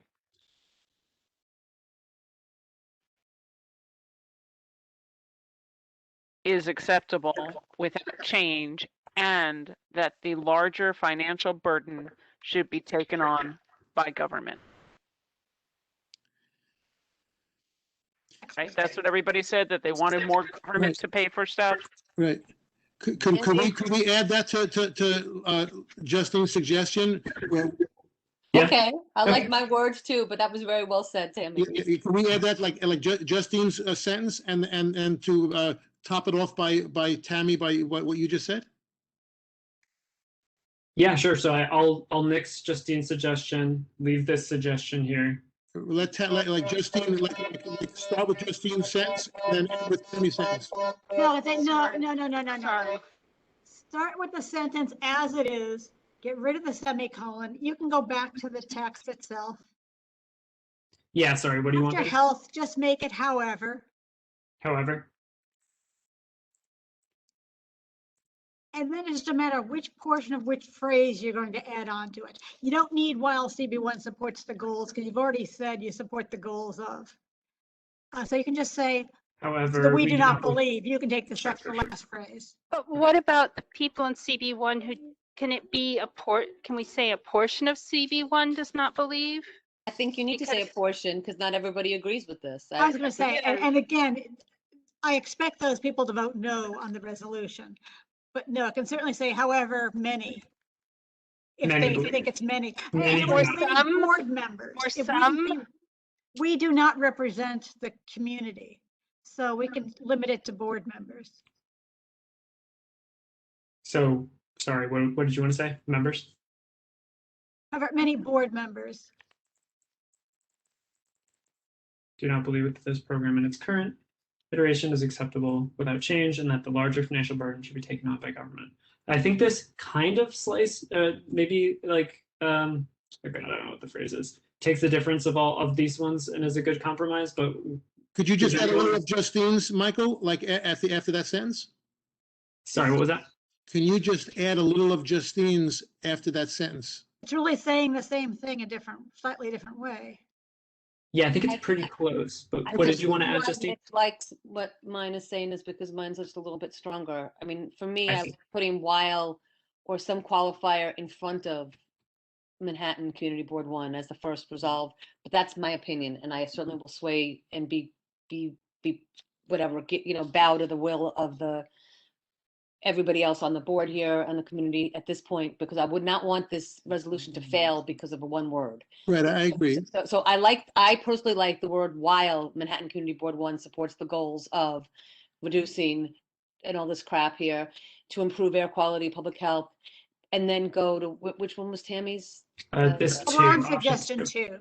Yeah. Okay, so however, many board members do not believe that this program in its current iteration is acceptable without change, which is true, and that the larger financial burden should be taken on by the government. I mean, that does summarize everything that everybody was saying. I think a portion of Mark's is important too. I mean, I like all of that as well. I like what Tammy had to say, and I like your points. I think a portion of Mark's is important as well because this plan was developed in 2019 or finalized in 2019. A lot has happened since then. I think like a traffic flow mitigation and a review of the current patterns and all of those things is important at this point. Things have changed.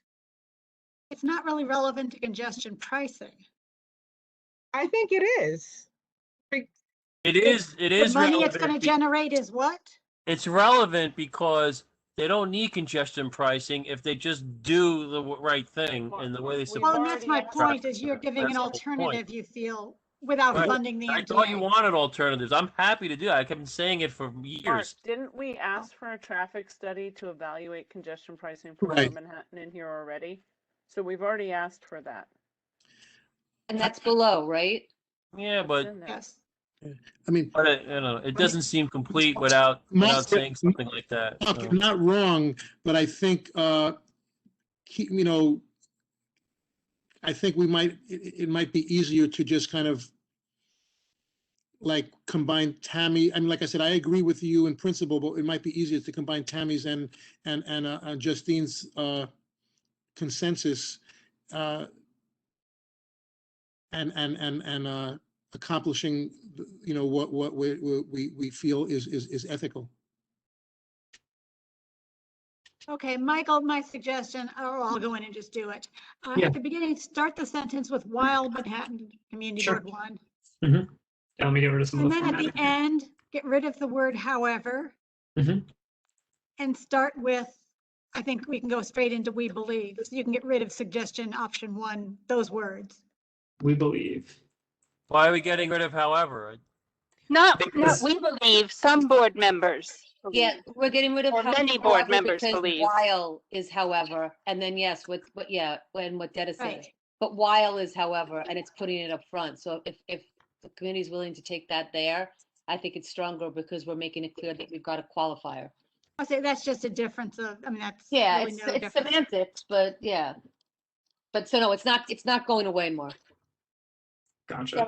And then what Detta said, because yeah, many board members or some or whatever. Okay. Right. Hey, everyone, time check. It's 9:22 p.m. Yeah. Right. So you So- can get rid of these other two suggestions. Yeah, so we're gonna nix these unless anyone has a real strong wrong. I guess, yeah. Do we have consensus on this? Yes. Okay. Thank you, everybody. Puff and disappear. All right. Abracadabra. So I think that was all the outstanding things. It was, right, Betty? Yeah, there were no comments on the others, so. Okay, might be. Michael, I think there's a little misprint.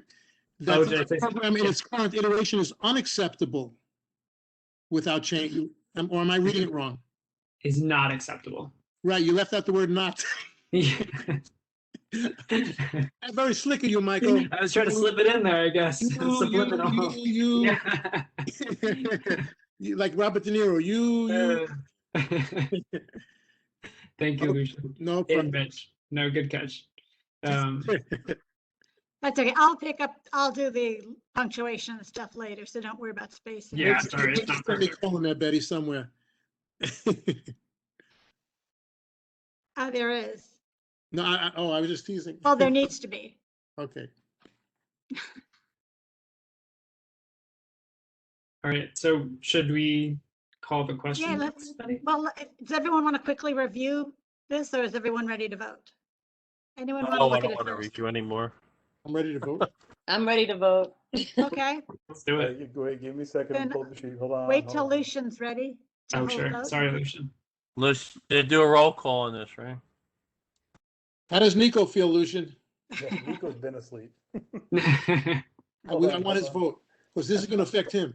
Lucian's talking too quietly for Nico to be awake. Yeah, well, I just had to move rooms because I figured that we were going to get to a point where I had to talk more, but I was whispering for the last hour and a half. Okay, but I can talk louder now. What a So, good daddy. Yeah, thanks. Okay, so this is a roll call. And so I'm starting at the top of the list. Just to be clear, It's just committee members. yes, committee and public members. Voting in favor is to support the passage of this resolution. So with that, Betty, No. Michael, No. Mark, A very tacit yes. Mimi, Yes. Mitch, Yes. Trisha's not here, Patrick is not here, Talon, Yes. Callie's not here, Brittany,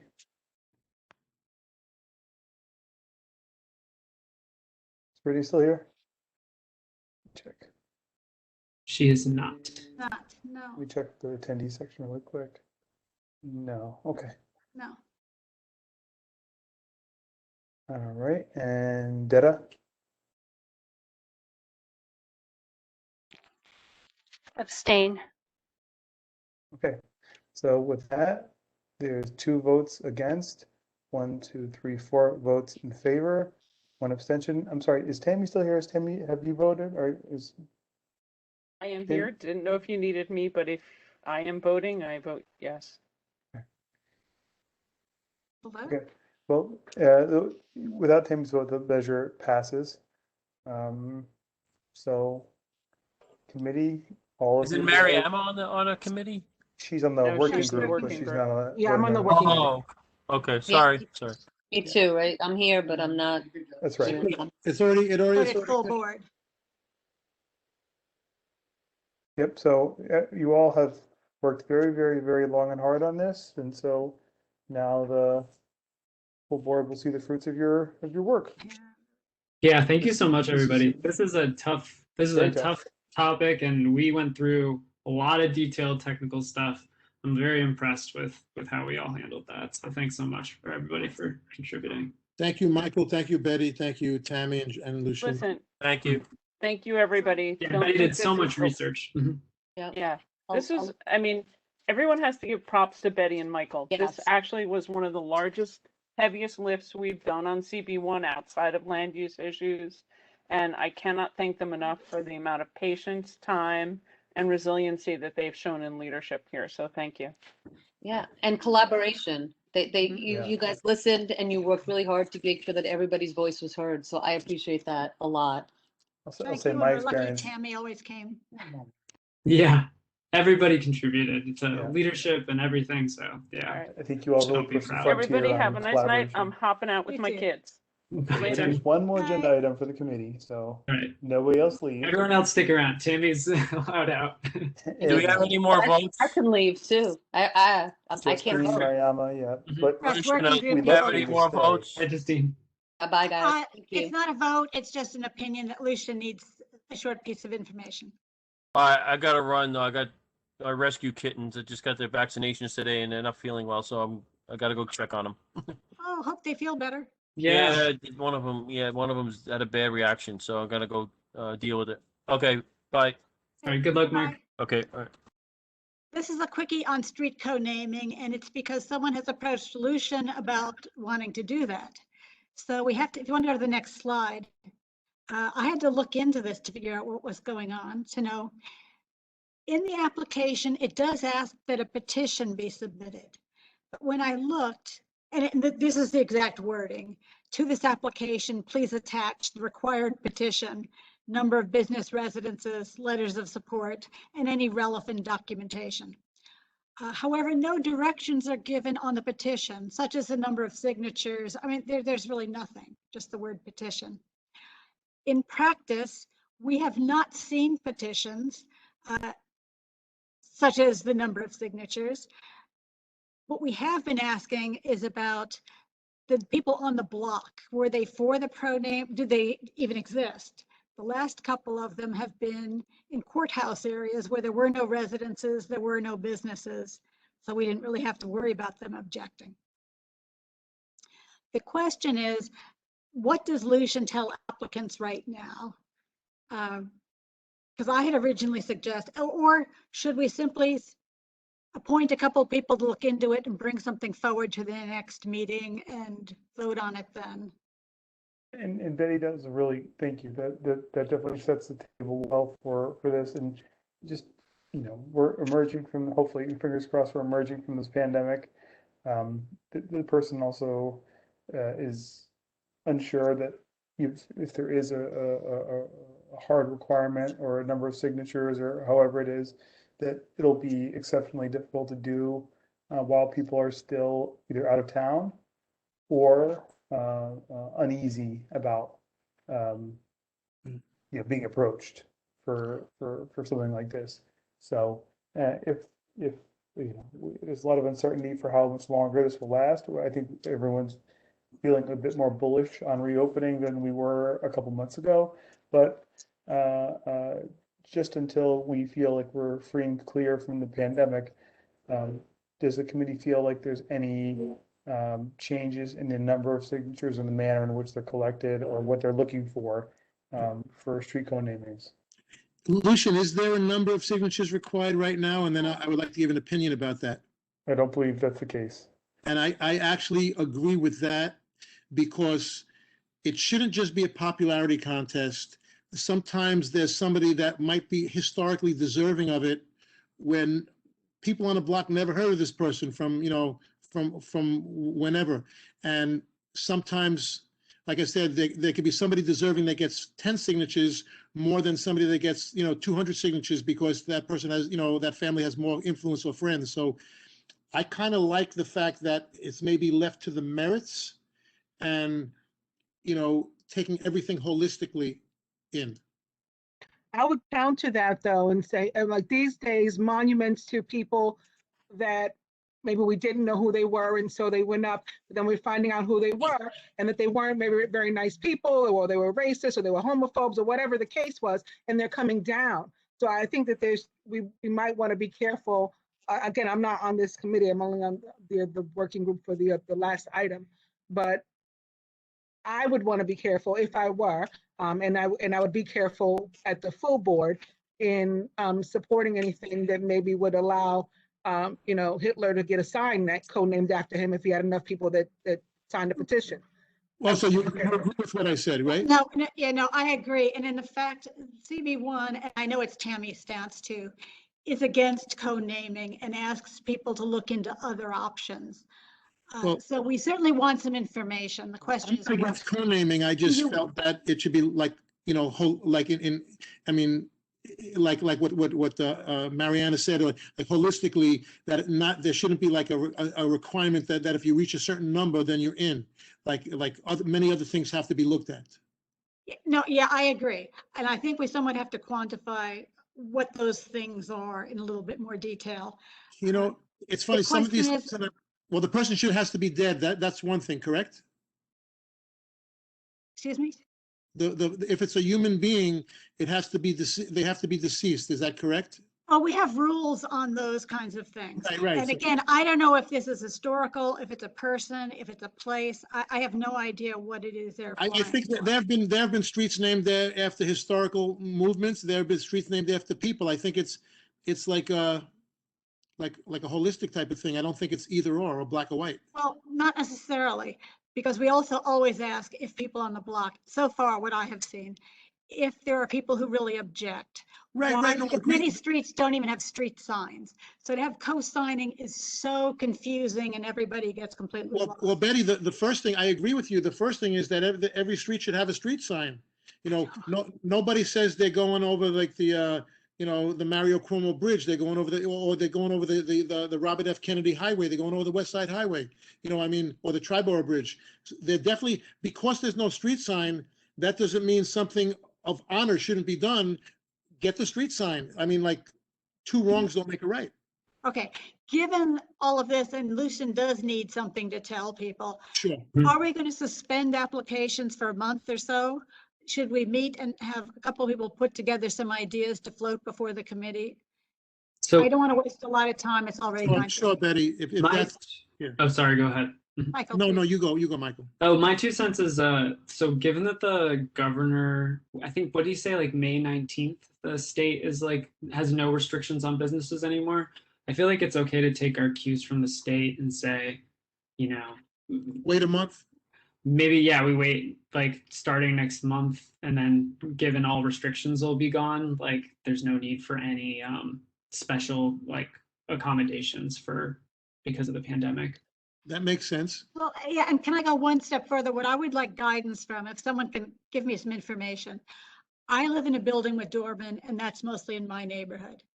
So it's very easy to go into the doorman and ask about who building management is, or make a connection for someone who can speak for the residents. What about those who have no management? Do they have signs about management? Is there some way to get a hold of someone in your building? Betty, Because those are things we want to know, because I think that can be done quite simply anyway. I could give you a specific in my building, without saying where it is. Right. There are doormen, but it's against this building's rules to have any, like, they don't allow to do that. They don't allow any. No, I wasn't going to go that way. My building doesn't either. Okay. You can certainly ask who the manager is, because I've done this in other buildings. Ask them and say, if I send you, I want an email contact to ask you to take it to the board and see if they agree with us. But some buildings have no contact or don't appear to have contacts. So I think what I'm hearing is that, we're assuming that business as usual is resuming soon, and I think that's fine response for me to take back. But Betty, I do think what you said is important in that the petitioning requirement is vague. It's an amorphous target. And it would serve the community to have tighter guidance on what the committee is expecting, because the committee's feeling one way one week and a different way a different week. Two people can have potentially different experiences with the committee. And that's, what we're striving for is consistency in all things. And so, that's something that over time we should try to tighten up. Yeah, so if anyone is interested in working on that, send me an email. And we'll just put together some ideas that we can then take to the committee so they're reacting versus trying to create. For now, why don't you tell me, to wait until June, and hopefully we'll have some guidance for them, but things should be open by then. And Sounds good. Okay, thanks everyone. Appreciate that. great. Well, if there's nothing else, then next slide.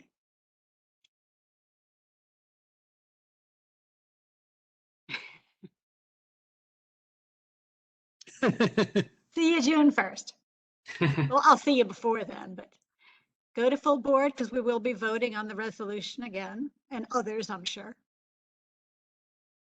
Thank you, everybody. Yeah, fantastic. Thanks so much, Betty. Thanks, All right, everybody. I'm killing the recording. Bye, everyone. Bye. Bye. Good night.